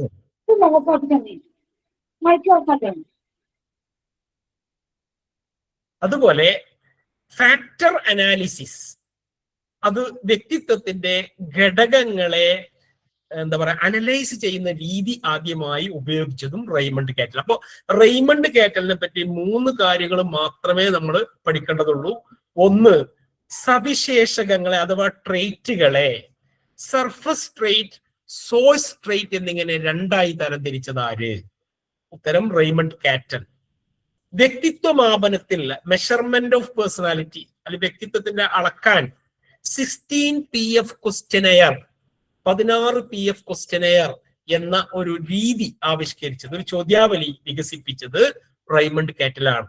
അതുപോലെ വ്യക്തിത്വത്തിന്റെ ഘടക വിശ്ലേഷണം ഫാക്ടർ അനാലിസിസ് എന്ന രീതി ആദ്യമായി ഉപയോഗിച്ചതും കാറ്റലാണ്. അതുപോലെ ഐസങ്കുമായി ബന്ധപ്പെട്ട് കാര്യമായ ചോദ്യങ്ങളൊന്നും വന്നിട്ടില്ല. എന്നാലും ഒന്ന് ജസ്റ്റ് ആ പേരും അയാളുടെ ഒരു പ്രത്യേകത മാത്രം ഒന്ന് നമ്മൾ നോട്ട് ചെയ്യുക. വ്യക്തിത്വത്തിന് ജൈവികമായ അടിത്തറ നൽകിയ മനഃശാസ്ത്രജ്ഞനാണ് ഹാൻസ് ഐസക്. വ്യക്തിത്വത്തിന് ജൈവികമായ ബയോളജിക്കൽ ബേസിസ്, ജൈവികമായ അടിത്തറ നൽകിയ വ്യക്തിയാണ്. എക്സ്ട്രാവേർഷൻ, ഇൻട്രോവേർഷൻ, ന്യൂറോട്ടിസിസം, സ്റ്റെബിലിറ്റി എന്നൊക്കെ പറഞ്ഞിട്ട് അത് നമ്മൾ വിശദമായി പഠിക്കേണ്ട ആവശ്യമില്ല. ഇത് മാത്രം ജൈവികമായ അടിത്തറ നൽകിയ വ്യക്തി. നമുക്കൊരു ചോദ്യം ഇതുമായി ബന്ധപ്പെട്ട വ്യക്തിത്വ മാപനത്തിനായി ഉപയോഗിക്കുന്ന 16 PF 16 പേഴ്സണാലിറ്റി ഫാക്ടേഴ്സ് ചോദ്യാവലി തയ്യാറാക്കിയത് ആര്? കേട്ടറ്റിന്റെ പ്രീവിയസ് ക്വസ്റ്റ്യൻ ആണ്. Answer Raymond cattle. Previous question വരുന്ന ഭാഗങ്ങളാണ് നമ്മൾ ഇതിൽ നിന്ന് കൂടുതൽ എടുത്തിട്ടുള്ളത്. നമുക്കപ്പോ ആ ഒരു ഏകദേശ ചോദ്യം വരുന്ന എല്ലാ ഏരിയകളും നമ്മൾ ഉൾപ്പെടുത്തിയിട്ടുണ്ട്. ഇനി അടുത്തത്, അപ്പൊ നമ്മൾ ട്രേറ്റ് തിയറി കഴിഞ്ഞ് ഒരു ചോദ്യം ട്രേറ്റ് തിയറി നമുക്ക് പരീക്ഷയ്ക്ക് ഉറപ്പായിട്ടും നമുക്ക് വരും. ഇനി അടുത്തൊരു ചോദ്യം വരുന്ന ഏരിയയാണ് മാനവികതാ സമീപനം അഥവാ ഹ്യൂമനിസ്റ്റിക് അപ്രോച്ച്. പേഴ്സണാലിറ്റിയുമായി ബന്ധപ്പെട്ട രണ്ടാമത്തെ പ്രധാന അപ്രോച്ചാണ് മാനവികതാ സമീപനം അഥവാ ഹ്യൂമനിസ്റ്റിക് അപ്രോച്ച്. വ്യവഹാരവാദത്തെയും മനോവിശ്ലേഷണത്തെയും, വ്യവഹാരവാദം എന്ന് പറയുന്നത്, ബിഹേവിയറിസം എന്ന് പറയുന്നത് മൃഗങ്ങളിൽ പരീക്ഷണം നടത്തി മനുഷ്യനിൽ ജനറലൈസ് ചെയ്ത മനഃശാസ്ത്ര വിഭാഗമാണ്. പൂച്ചയിലും നായയിലും ഒക്കെ പരീക്ഷണം നടത്തി ആ രീതിയിൽ തന്നെയാണ് മനുഷ്യ കുഞ്ഞുങ്ങൾ പഠിക്കുന്നത് എന്ന് വിഭാവന ചെയ്ത ഒരു ടീമാണ് വ്യവഹാരവാദികൾ അല്ലെങ്കിൽ ബിഹേവിയറിസം. മനോവിശ്ലേഷണം എന്ന് പറയുന്നത് സൈക്കോ അനാലിസിസ് നമ്മൾ പറയാൻ പോകുന്ന അടുത്ത മേഖലയാണ്. സിഗ്മണ്ട് ഫ്രോയിഡ് ഉണ്ടാക്കിയ മനുഷ്യന്റെ മനസ്സിനെ പറ്റി പഠിച്ച ഒരു ഏരിയ. ഇതിന് രണ്ടിനെയും നിരാകരിച്ചുകൊണ്ട് ഉയർന്നു വന്ന മൂന്നാം ശക്തി അഥവാ തേർഡ് ഫോഴ്സ് ആണ് മാനവികതാവാദം. സൈക്കോ അനാലിസിസും വ്യവഹാരവാദവും ശരിയല്ല, പകരം മനുഷ്യന്റെ സ്വാതന്ത്ര്യം, നന്മ, അവന് വളരാനുള്ള ശേഷി എന്നിവക്ക് പ്രാധാന്യം നൽകുന്ന സമീപനമാണ് മാനവികതാ സമീപനം. ആ പേരിൽ തന്നെ ഉണ്ട്. ഹ്യൂമനിസ്റ്റിക് എന്ന് പറയുമ്പോൾ ഒരു മനുഷ്യത്വമുണ്ട്. മനുഷ്യന്റെ സ്വാതന്ത്ര്യം, നന്മ, അവന് വളരാനുള്ള ശേഷി, ഈ 3 പോയിന്റുകൾക്ക് പ്രാധാന്യം കൊടുക്കുന്ന സമീപനമാണ് മാനവികതാ സമീപനം. രണ്ടാളുകളാണ് മാനവികതാ സമീപനത്തിൽ നമ്മളെ പരീക്ഷയ്ക്ക് ചോദിക്കുക. ഒന്ന് കാൾ റോജേഴ്സ് ആണ്. മാനവികതാ സമീപനത്തിന്റെ പിതാവ് ആര് എന്ന് ചോദിച്ചാൽ ഉത്തരം കാൾ റോജേഴ്സ് ആണ്. അദ്ദേഹം തന്നെയാണ് വ്യക്തി കേന്ദ്രീകൃത സിദ്ധാന്തം അഥവാ പേഴ്സൺ സെന്റേർഡ് തിയറി, ഒരു വ്യക്തിയെ കേന്ദ്രീകരിച്ചുള്ള സിദ്ധാന്തം, അതാദ്യമായി മുന്നോട്ട് വെച്ച ആള് കാൾ റോജേഴ്സ് ആണ്. എന്നാൽ മാനവികതാ സമീപനത്തിന് ഏറ്റവും കൂടുതൽ സംഭാവന നൽകിയ മനഃശാസ്ത്രജ്ഞൻ ആരെന്ന് ചോദിച്ചാൽ അബ്രഹാം മാസ്ലോയാണ്. നമ്മൾ ഇങ്ങനെ കാണിക്കുന്നതാണ് നമ്മളെ ഇൻ സർവീസ് പരീക്ഷയ്ക്ക് കൂടുതലും ചോദിക്കുക സാധ്യതയുള്ള. അത് വൺ വേർഡ് ചോദ്യങ്ങൾ ലെവലിൽ തന്നെയാണ് വരിക. നമ്മൾ പ്രയാസപ്പെടുന്ന ചോദ്യങ്ങളൊന്നും നമുക്ക് വരാൻ ഒരു സാധ്യതയില്ല. നിങ്ങൾക്ക് എല്ലാവർക്കും പാസ്സാകാൻ കഴിയും. അപ്പം സൈക്കോളജിയിൽ ഇത്തരം സാധനങ്ങൾ നന്നായി മനസ്സിലേക്ക് കയറ്റി വെക്കണം. ഇതിൽ ഏറ്റവും കൂടുതൽ സംഭാവന നൽകിയ അബ്രഹാം മാസ്ലോ, അദ്ദേഹമാണ് ആവശ്യങ്ങളുടെ ശ്രേണി അഥവാ ഹൈറാർക്കി ഓഫ് നീഡ്സ്, മനുഷ്യന്റെ ആവശ്യങ്ങൾ ഉണ്ടല്ലോ, പലതരം ആവശ്യങ്ങൾ, അതിനെ ഒരു ചെയിനായിട്ട്, ഒരു ഹൈറാർക്കി ആയിട്ട് മാറ്റിയ ആളാണ് അബ്രഹാം മാസ്ലോ. ഈ രണ്ടാളുകളെ പറ്റി എല്ലാ കേട്ടിട്ടും ഏതെങ്കിലും ഒരാളെ പറ്റി ചോദിക്കാറുണ്ട്. കാൾ റോജേഴ്സ് എന്ന് പറഞ്ഞാൽ മാനവികതാ സമീപനത്തിന്റെ പിതാവാണ്, വ്യക്തി കേന്ദ്രീകൃത സിദ്ധാന്തത്തിന്റെയും ഉപജ്ഞാതാവാണ്.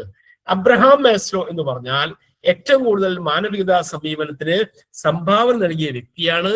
അദ്ദേഹമാണ് മനുഷ്യന്റെ ആവശ്യങ്ങളെ ശ്രേണിയായി തരംതിരിച്ചത്. ഒന്നുകൂടി കാൾ റോജേഴ്സിനെ പറ്റി പറയുകയാണെങ്കിൽ, അദ്ദേഹം ഈ പദങ്ങളെല്ലാം അദ്ദേഹവുമായി ബന്ധപ്പെട്ട പദങ്ങളാണ്. 4 പദങ്ങൾ. ഈ 4 പദങ്ങളും നമ്മൾ നോട്ട് ചെയ്തേക്കണം. ഒന്ന് ആത്മബോധം അല്ലെങ്കിൽ അഹം, സെൽഫ് കോൺസെപ്റ്റ് എന്നാണ് ഇംഗ്ലീഷിൽ പറയാം. ആത്മബോധം അല്ലെങ്കിൽ അഹം, സ്വന്തം സ്വഭാവം, കഴിവുകൾ എന്നിവയെക്കുറിച്ചുള്ള വിശ്വാസത്തിന്റെ ആകത്തുകയാണ് സെൽഫ് കോൺസെപ്റ്റ് അല്ലെങ്കിൽ ആത്മബോധം എന്ന് അദ്ദേഹം വിളിച്ചത്. സ്വന്തം സ്വഭാവം, ഒരു വ്യക്തിക്ക് സ്വന്തം സ്വഭാവത്തെക്കുറിച്ച്, സ്വന്തം കഴിവിനെ കുറിച്ച്, അതിനെക്കുറിച്ചുള്ള അദ്ദേഹത്തിന്റെ വിശ്വാസത്തിന്റെ ആകത്തുക. എനിക്ക് എത്രമാത്രം കഴിവുണ്ട്, എന്റെ സ്വഭാവം എത്ര നല്ലതാണ്, എത്ര ചീത്തയാണ്, ഏതൊക്കെ സമയങ്ങളിൽ അത് മാറാം, ഇങ്ങനെയൊക്കെയുള്ള ഒരു എന്താ പറയാ, ആ ഒരു വിശ്വാസം, ഒരു അറിവ്, അതിന്റെ ആകത്തുകയാണ് ആത്മബോധം എന്ന് പറയുന്നത്. രണ്ടാമത്തത് യാഥാർത്ഥ്യാധിഷ്ഠിത അഹം അഥവാ റിയൽ സെൽഫ്. യഥാർത്ഥത്തിൽ ഒരു വ്യക്തി ആരാണോ അതാണ് റിയൽ സെൽഫ്. ഒന്നാമത് പറഞ്ഞത് തന്റെ സ്വഭാവത്തെയും കഴിവുകളെയും കുറിച്ചുള്ള വിശ്വാസത്തിന്റെ ആകത്തുകയാണ് ആത്മബോധം. എന്നാൽ യാഥാർത്ഥ്യാധിഷ്ഠിത അഹം, റിയൽ സെൽഫ് എന്ന് പറഞ്ഞാൽ യഥാർത്ഥത്തിൽ ഒരു വ്യക്തി ആരാണോ അതാണ്. നമ്മളിപ്പോ പുറത്തേക്ക് വേറൊരു, അതാണ് നമ്മൾ പെർസോണ, മുഖമൂടി എന്നൊക്കെ പറഞ്ഞത്. പുറത്തേക്ക് വേറൊരു പേഴ്സണാലിറ്റി ആയിരിക്കും, യഥാർത്ഥത്തിൽ വേറൊരു പേഴ്സണാലിറ്റി ആയിരിക്കും. നമ്മൾ യഥാർത്ഥത്തിൽ എന്താണോ അതിനെയാണ് റിയൽ സെൽഫ്, യാഥാർത്ഥ്യാധിഷ്ഠിത അഹം. മൂന്നാമത്തത് ആദർശാത്മക അഹം അഥവാ ഐഡിയൽ സെൽഫ്. താൻ ആരായി തീരാൻ ആഗ്രഹിക്കുന്നുവോ അതിനെയാണ് ഐഡിയൽ സെൽഫ് എന്ന് വിളിക്കുന്നത്.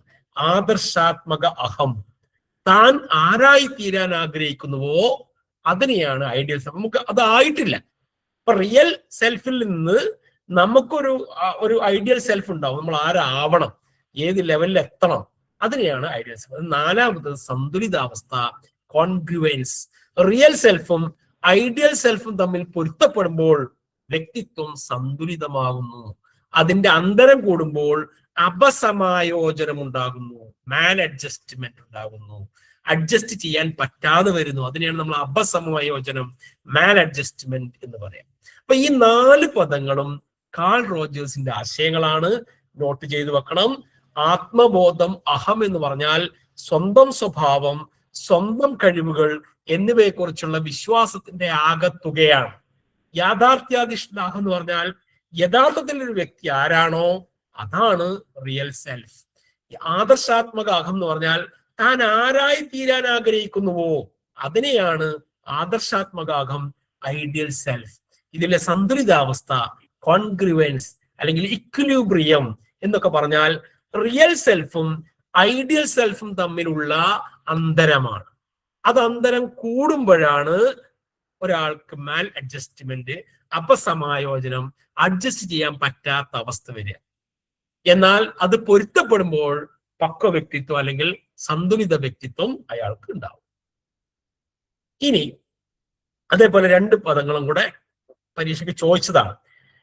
ഈ കാൾ റോജേഴ്സിന്റെ തന്നെ നിരൂപാധിക പരിഗണന അഥവാ അൺകണ്ടീഷണൽ പോസിറ്റീവ് റിഗാർഡ്. ഇതും അദ്ദേഹത്തിന്റെ പദങ്ങളാണ്. നിരൂപാധിക പരിഗണന, അൺകണ്ടീഷണൽ പോസിറ്റീവ് റിഗാർഡ്. നിബന്ധനകളില്ലാത്ത സ്നേഹവും പരിഗണനയും ശരിയായ വ്യക്തിത്വ സ്ഥാപനത്തിനും ആത്മസാക്ഷാത്കാരത്തിനും ആവശ്യമാണ്. അതിനെയാണ് നിരുപാധിക പരിഗണന അഥവാ അൺകണ്ടീഷണൽ പോസിറ്റീവ്. നിബന്ധനകളില്ലാത്ത സ്നേഹവും പരിഗണനയും. ഒരു നിബന്ധന വെച്ച് സ്നേഹം തന്നിട്ട് കാര്യമില്ല. ഒരു നിബന്ധന, ഞാൻ അങ്ങനെ ചെയ്താൽ ഞാൻ അങ്ങനെ തരാം എന്ന് പറയുന്നതുകൊണ്ട് കാര്യമില്ല. നിബന്ധന ഇല്ലാത്തതാണ് അൺകണ്ടീഷണൽ. നിബന്ധനകളില്ലാത്ത സ്നേഹവും പരിഗണനയും ശരിയായ വ്യക്തിത്വ സ്ഥാപനത്തിന്, പേഴ്സണാലിറ്റി ഫോർമേഷനും അതുപോലെ സെൽഫ് ആക്ച്വലൈസേഷൻ, ആത്മസാക്ഷാത്കാരത്തിനും ആവശ്യമാണ് എന്ന തിയറിയാണ് നിരുപാധിക പരിഗണന. പൂർണ്ണ വ്യക്തിത്വം, ഫുള്ളി ഫങ്ഷനിങ് പേഴ്സൺ എന്ന് പറഞ്ഞാൽ അനുഭവങ്ങളെ തുറന്ന മനസ്സോടെ സ്വീകരിക്കുന്നു. അനുഭവങ്ങളെ തുറന്ന് ഓപ്പൺ മൈൻഡ്. നല്ലൊരു വ്യക്തിത്വത്തിന് ഓപ്പൺ മൈൻഡ് വേണം. മറ്റൊരാൾ പറയുന്നത് കേൾക്കാനുള്ള മനസ്സ് വേണം. രണ്ടാമത് സർഗാത്മകത, ക്രിയേറ്റിവിറ്റി. സർഗാത്മകത പ്രകടിപ്പിക്കാൻ കഴിയണം. പറഞ്ഞ ആ അനുഭവങ്ങൾ, ഒരാളുടെ ഒരാളുടെ അനുഭവം കേൾക്കുമ്പോൾ അത് കേട്ടാൽ പോരാ, അതിനോട് ക്രിയേറ്റീവായി പ്രതികരിക്കണം. തിരഞ്ഞെടുക്കാനുള്ള സ്വാതന്ത്ര്യം ഔചിത്യത്തോടെ ഉപയോഗിക്കുന്നു. ചോയ്സുകൾ, നമ്മുടെ മുന്നിലുള്ള ചോയ്സുകൾ അത് ഔചിത്യത്തോടു കൂടി സെൻസിബിൾ ആയിട്ട് ഉപയോഗിക്കാൻ കഴിയണം. അപ്പോഴാണ് പൂർണ്ണ വ്യക്തി. ഇത് കാൾ റോജേഴ്സൺ മുന്നോട്ട് വെച്ച 6 വേർഡ്സ് ആണ് നമ്മൾ പഠിച്ചത്. ഒന്ന് self concept, real self, ideal self, congruence, unconditional positive regard, fully functioning personality. ഇത്രയും പോയിന്റുകൾ കാൾ റോജേഴ്സുമായി ബന്ധപ്പെട്ട പരീക്ഷയ്ക്ക് ചോദിക്കാൻ സാധ്യതയുള്ള പോയിന്റുകളാണ്. ഇതിൽ നിന്ന് ചോദിച്ച ചില ചോദ്യങ്ങൾ പറയാം. വ്യക്തികളുടെ ആത്മനിഷ്ഠമായ ചിന്തകൾക്കും നിലപാടുകൾക്കും പ്രാധാന്യം നൽകുന്ന വ്യക്തി കേന്ദ്രീകൃത സിദ്ധാന്തത്തിന്റെ ഉപജ്ഞാതാവ് ആര്? നമ്മൾ നേരത്തെ പറഞ്ഞതിനാണ് person centered theory, Carl Rogers. ഇനി അടുത്തത് മാസ്ലോ, അബ്രഹാം മാസ്ലോ. മാനവികതാവാദത്തിന്റെ പ്രധാന വക്താവ് അല്ലെങ്കിൽ അതിന് ഏറ്റവും കൂടുതൽ സംഭാവന നൽകിയ വ്യക്തിയാണ് അബ്രഹാം മാസ്ലോ എന്ന് ഞാൻ പറഞ്ഞു. മനുഷ്യന്റെ ആവശ്യങ്ങളെ അതിന്റെ പ്രാധാന്യമനുസരിച്ച് പിരമിഡ് രൂപത്തിൽ ക്രമീകരിച്ച മനഃശാസ്ത്രജ്ഞനാണ് അദ്ദേഹം. മനുഷ്യന്റെ ആവശ്യങ്ങൾ അതിന്റെ പ്രാധാന്യമനുസരിച്ച്, നീഡ്, ഹൈറാർക്കി ഓഫ് നീഡ്സ് എന്നാണ് പറയാം, ആവശ്യങ്ങളെ ശ്രേണീവൽക്കരിച്ച മനഃശാസ്ത്രജ്ഞനാണ് അബ്രഹാം മാസ്ലോ. ഈ ഒരു ഇത് നമ്മൾ പഠിച്ചു വെക്കണം. പലപ്പോഴും നല്ല കേട്ടറ്റ് ചോദ്യങ്ങളിലൊക്കെ നമ്മൾ കാണുക അബ്രഹാം മാസ്ലോയുടെ ആവശ്യങ്ങളുടെ ശ്രേണിയിൽ അതിന്റെ ശരിയായ ക്രമം ഏതെന്ന് ചോദിക്കാറുണ്ട്. ചിലപ്പോ അവസാനത്തത് ഏതെന്ന് ചോദിക്കും, ആദ്യത്തത് ഏതെന്ന് ചോദിക്കും. നമുക്ക് അവസാനത്തോ ആദ്യത്തോ കേൾക്കും ചിലപ്പോൾ കൂടുതൽ ഇമ്പോർട്ടൻസ് ഉണ്ടാവുക. ചില ചോദ്യകർത്താക്കൾ ചിലപ്പോൾ സുരക്ഷിതത്വ ആവശ്യങ്ങളിൽ ഉൾപ്പെടാത്തത് ഏത്, അങ്ങനെയുള്ള അല്ലെങ്കിൽ 4ാമതായി വരുന്നത് ഏത്, ഇങ്ങനെയൊക്കെ ചോദിക്കാം. അതുകൊണ്ട് ഈ ടേബിൾ നമ്മൾ ക്ലിയർ ആക്കണം. ഏറ്റവും താഴെ നിന്നാണ് തുടങ്ങേണ്ടത്. 5 തട്ടുകളാണ്, ലെവലാണ് ആവശ്യങ്ങളുടെ ഹൈറാർക്കി, നീഡ്സ്, ഹൈറാർക്കി ഓഫ് നീഡ്സിൽ പറയുന്നത്. ഒന്നാമത്തത് ഏറ്റവും ബേസിക് എന്ന് പറയുന്നത് ജൈവിക ആവശ്യങ്ങളാണ്.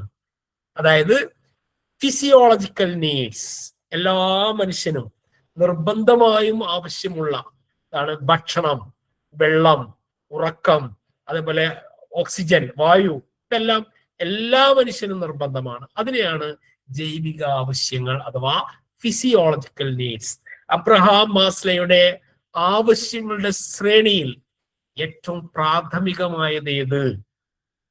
ഏറ്റവും പ്രാഥമികമായത് ഏതെന്ന് ചോദിച്ചാൽ ജൈവിക ആവശ്യങ്ങളാണ്. അല്ലെങ്കിൽ ഏറ്റവും താഴെ തട്ടിലുള്ളത് ഏതെന്ന് ചോദിച്ചാലും ജൈവിക ആവശ്യങ്ങളാണ്. ഇനി അതിന്റെ നേരെ മുകളിൽ വരുന്നതാണ് സുരക്ഷിതത്വം അഥവാ സേഫ്റ്റി നീഡ്സ്. എല്ലാവർക്കും ഫിസിയോളജിക്കൽ നീഡ്സ് കഴിഞ്ഞാൽ പിന്നെ പ്രാധാന്യം സേഫ്റ്റിയാണ്. എല്ലാവർക്കും സുരക്ഷിതത്വം വേണം. ജോലി എന്ന് പറയുന്നത് സേഫ്റ്റി നീഡാണ്. ഒരു ജോലി ഉണ്ടായാലാണ് നമുക്ക് ജീവിതത്തിന് സുരക്ഷിതത്വം ഉണ്ടാവുള്ളൂ. ആരോഗ്യം സുരക്ഷിതത്വത്തിന്റെ ലക്ഷണമാണ്. സാമ്പത്തിക ഭദ്രത, എല്ലാവർക്കും അവനവന് ജീവിക്കാനുള്ള രീതിയിലെങ്കിലും ഒരു സാമ്പത്തിക ഭദ്രത നമ്മളെല്ലാവരും ആഗ്രഹിക്കും. അത് സുരക്ഷിതത്വമായി അല്ലെങ്കിൽ സേഫ്റ്റി നീഡ്സിൽ പെട്ടതാണ്. രണ്ടാമത്തതാണ്. ഇനി മൂന്നാമത്തത് സ്നേഹവും ബന്ധങ്ങളും, ലവ് ആൻഡ് ബിലോങ്ങിങ്സ്. ഇതും എല്ലാ മനുഷ്യനും നിർബന്ധമായ ആവശ്യമുള്ളതാണ്. സൗഹൃദമില്ലാത്ത മനുഷ്യനെ ഇവിടെ ജീവിക്കാൻ കഴിയില്ല എന്നാണ്. അല്ലെങ്കിൽ മാനസികമായ എന്തെങ്കിലും പ്രശ്നമാണോ, അല്ലെങ്കിൽ ബുദ്ധിമാന്യമുള്ള ആളായിരിക്കണം, എന്നാലും അവർക്കും ഉണ്ടാവും സൗഹൃദം പ്രധാനം, കുടുംബം പ്രധാനമാണ്.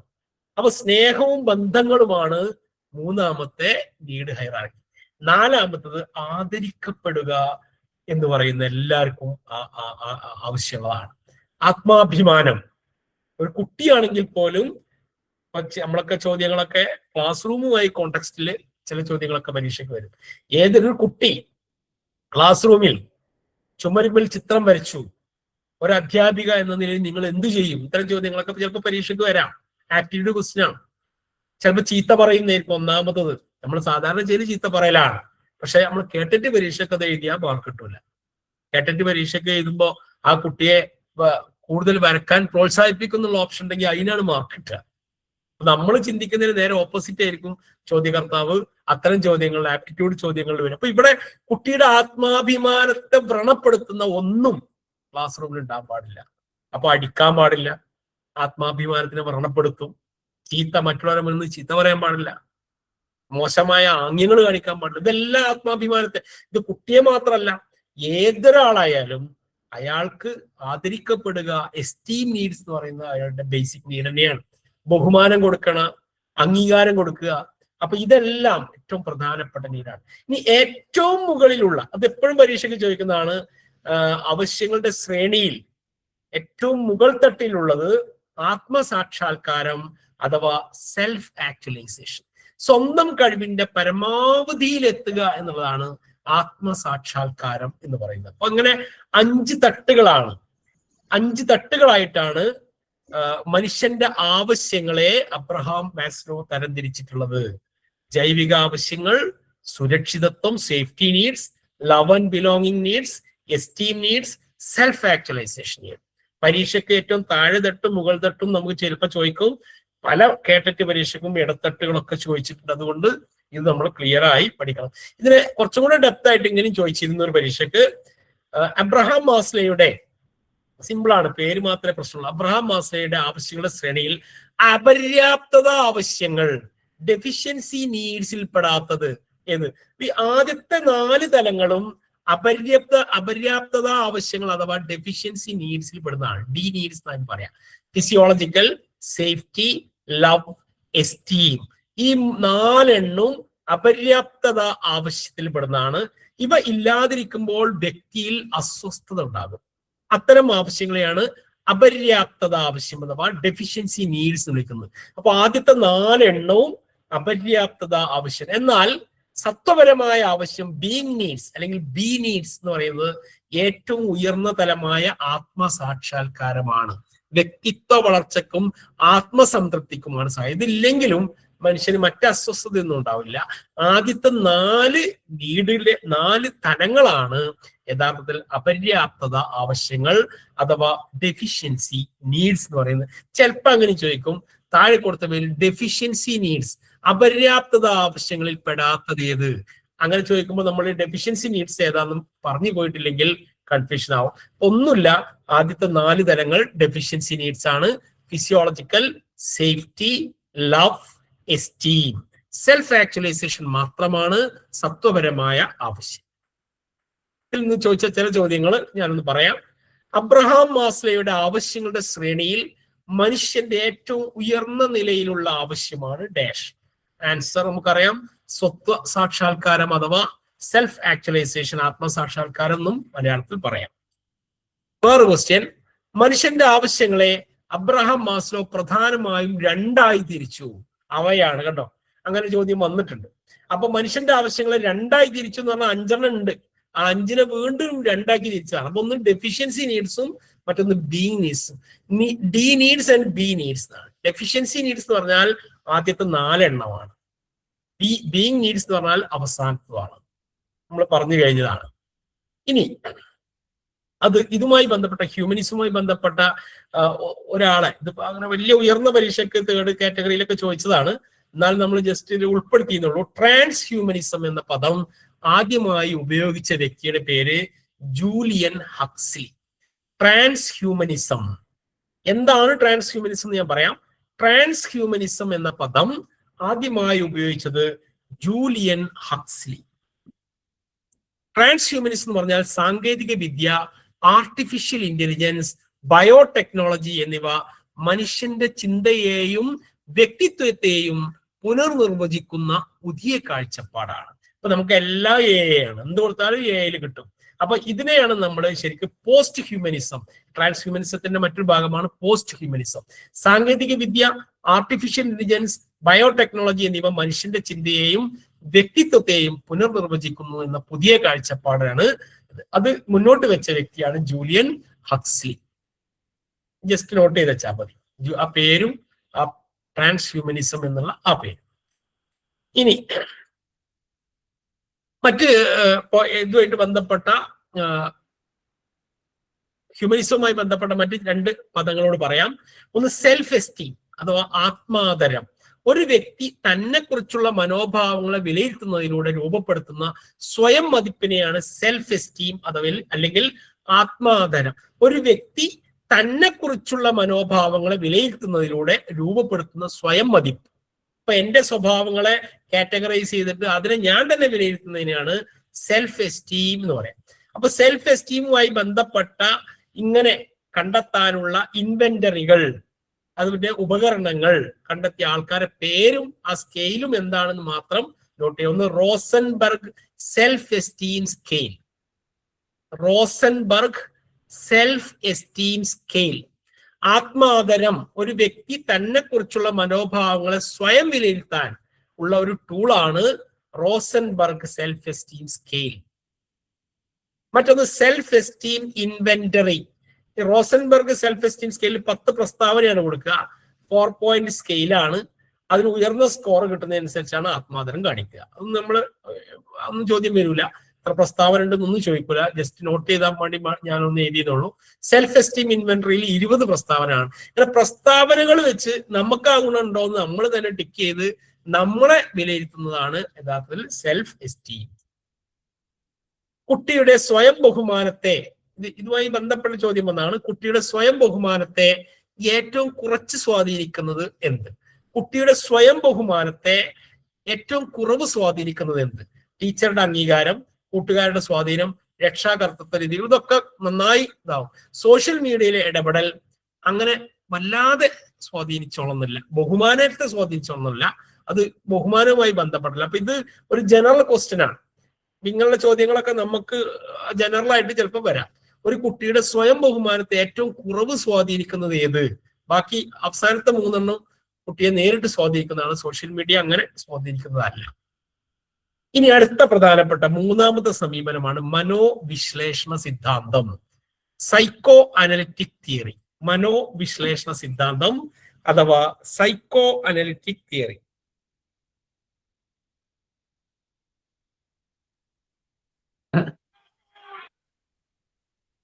സൈക്കോ അനലിറ്റിക് തിയറിയുടെ പിതാവ് സിഗ്മണ്ട് ഫ്രോയിഡ് ആണ്. സിഗ്മണ്ട് ഫ്രോയിഡ്, ഇദ്ദേഹത്തെ സൈക്കോ അനലിറ്റിക് തിയറിയുടെ പിതാവ് ഇദ്ദേഹമാണ് എന്നുള്ളത് കൊണ്ട് തന്നെ ഇദ്ദേഹം തന്നെയാണ് ആധുനിക മനഃശാസ്ത്രത്തിന്റെ പിതാവ്. സിഗ്മണ്ട് ഫ്രോയിഡിനെയാണ് നമ്മൾ ആധുനിക മോഡേൺ സൈക്കോളജിയുടെ പിതാവ് എന്ന് വിളിക്കുന്നത്.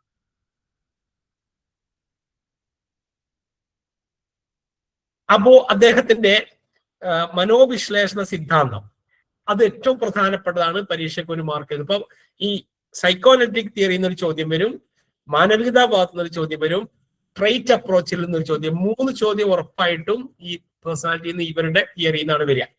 അപ്പൊ സിഗ്മണ്ട് ഫ്രോയിഡിന്റെ പ്രധാനപ്പെട്ട ഒരു ഗ്രന്ഥം, ബുക്ക് 2 ഉണ്ട് പ്രധാനപ്പെട്ടത്, ഇപ്പോഴും പരീക്ഷയ്ക്ക് ചോദിക്കുന്നതാണ്. ഒന്ന് interpretation of dreams, the ego and the id. Ego and id, ഇങ്ങനെ 2 പുസ്തകങ്ങൾ അദ്ദേഹത്തിന്റെ ചോദിക്കാറുണ്ട് പരീക്ഷക്ക്. അദ്ദേഹം മനുഷ്യ മനസ്സിനെ 3ആയി തരംതിരിച്ചു. മനുഷ്യ മനസ്സിനെ ടോട്ടലായിട്ട് നിൽക്കുമ്പോൾ 3. ഒന്ന് കോൺഷ്യസ് മൈൻഡ്, മറ്റൊന്ന് പ്രീ കോൺഷ്യസ് മൈൻഡ്. ഈ പിക്ചർ കണ്ടാൽ നിങ്ങൾക്ക് മനസ്സിലാവും. 3ാമത്തത് unconscious mind. Conscious, pre conscious, unconscious. ഈ 3 ഇപ്പൊ അങ്ങനെ ചോദിക്കും, മനുഷ്യ മനസ്സിനെ മൂന്നായി വിഭജിച്ച മനഃശാസ്ത്രജ്ഞനായ. ഇവിടെ ഇതിൽ നമ്മൾ ശ്രദ്ധിക്കേണ്ടത് മനുഷ്യ മനസ്സിനെ മഞ്ഞുമലയോട് ഉപമിച്ച, ഐസ്ബർഗിനോട് ഉപമിച്ച മനഃശാസ്ത്രജ്ഞൻ സിഗ്മണ്ട് ഫ്രോയിഡ് ആണ്. കാരണം മനുഷ്യ മനസ്സിനെ മൊത്തത്തിൽ എടുക്കുമ്പോൾ അതിൽ ഏറ്റവും കൂടുതൽ ഭാഗം അൺകോൺഷ്യസ് മൈൻഡ് ആണ്. അൺകോൺഷ്യസ്, നമുക്ക് ഓർമ്മയില്ലാത്ത ഭാഗമാണ്. മഞ്ഞുമല അങ്ങനെ തന്നെയാണ്. നമ്മൾ ഒരു കടലിൽ മഞ്ഞുമല, അതിന്റെ ഏറ്റവും കുറഞ്ഞ ഭാഗം മാത്രമേ നമുക്ക് പുറത്തേക്ക് കാണുള്ളൂ. അതാണ് ശരിക്കും കോൺഷ്യസ് മൈൻഡ്. ബാക്കി പ്രീ കോൺഷ്യസും അൺകോൺഷ്യസും ഒക്കെ മുങ്ങിക്കിടക്കുന്നതാണ്. അത് യഥാർത്ഥത്തിൽ ഈ പിക്ചർ ഏകദേശം അത് തന്നെയാണ്. അപ്പൊ കോൺഷ്യസ് മൈൻഡ് മാത്രമാണ് ഏറ്റവും മുകളിൽ. നമ്മുടെ ചിന്തകള്, നമ്മുടെ പ്രവർത്തനങ്ങളൊക്കെ കോൺഷ്യസ് മൈൻഡിൽ വരുന്നതാണ്. ഏറ്റവും ചെറിയ ഭാഗമാണ്. പ്രീ കോൺഷ്യസിലാണ് നമ്മുടെ ഓർമ്മ, നമ്മളെ സ്റ്റോർ ചെയ്ത് വെച്ച നോളജുകളൊക്കെ പ്രീ കോൺഷ്യസ് മൈൻഡിലാണ്. ചിലപ്പോൾ ചില കാര്യങ്ങൾ നമുക്ക് ഓർത്ത് പറയാൻ പറ്റും, അത് പ്രീ കോൺഷ്യസിലാണ്. എന്നാൽ ഒട്ടും ഓർമ്മയില്ലാത്ത നമ്മുടെ ഇൻസ്റ്റിങ്ക്റ്റുകൾ, നമ്മുടെ ജന്മവാസനകൾ, ഫിയർ, നമ്മുടെ ഭയം, ഇതെല്ലാം അൺകോൺഷ്യസ് മൈൻഡിലാണ് വരുന്നത്. അപ്പൊ കോൺഷ്യസ്, പ്രീ കോൺഷ്യസ്, അൺകോൺഷ്യസ്, ഇങ്ങനെ 3 തലങ്ങളായി മനുഷ്യ മനസ്സിനെ വിഭജിച്ച മനഃശാസ്ത്രജ്ഞനാണ് സിഗ്മണ്ട് ഫ്രോയിഡ്. അതിനെ തന്നെ വീണ്ടും ഇപ്പൊ ബോധമനസ്സ് നമ്മൾ നേരത്തെ പറഞ്ഞു, ഇത് നമ്മൾ വിശദമായിട്ട് പറഞ്ഞാണ്. അപ്പൊ ബോധമനസ്സ് പറഞ്ഞാൽ തൊട്ടടുത്ത നിമിഷത്തിൽ നമ്മുടെ ചിന്തയിലും ശ്രദ്ധയിലും ലഭ്യമായ ഓർമ്മയും അനുഭവം എന്നാണ് ബോധമനസ്സ്. ഇപ്പൊ നമ്മളൊക്കെ ഈ പറയുന്നത് ഇപ്പൊ നമ്മൾ നല്ല ബോധത്തോടു കൂടിയാണ് പറയാം. എന്നാൽ പെട്ടെന്ന് ഓർമ്മയിൽ ഇല്ലാത്തത്, എന്നാൽ ഒന്ന് ഓർത്തു നോക്കിയാൽ ബോധതലത്തിലേക്ക് വരുന്നതാണ് ഉപബോധ മനസ്സ്. അബോധ മനസ്സ് എന്ന് പറഞ്ഞാൽ മനസ്സിന്റെ ഏറ്റവും വലിയ ഭാഗമാണ്. അടിച്ചമർത്തപ്പെട്ട ആഗ്രഹങ്ങൾ, സംഘർഷങ്ങൾ എന്നിവയുടെ സ്റ്റോറേജ് ആണ് അത്.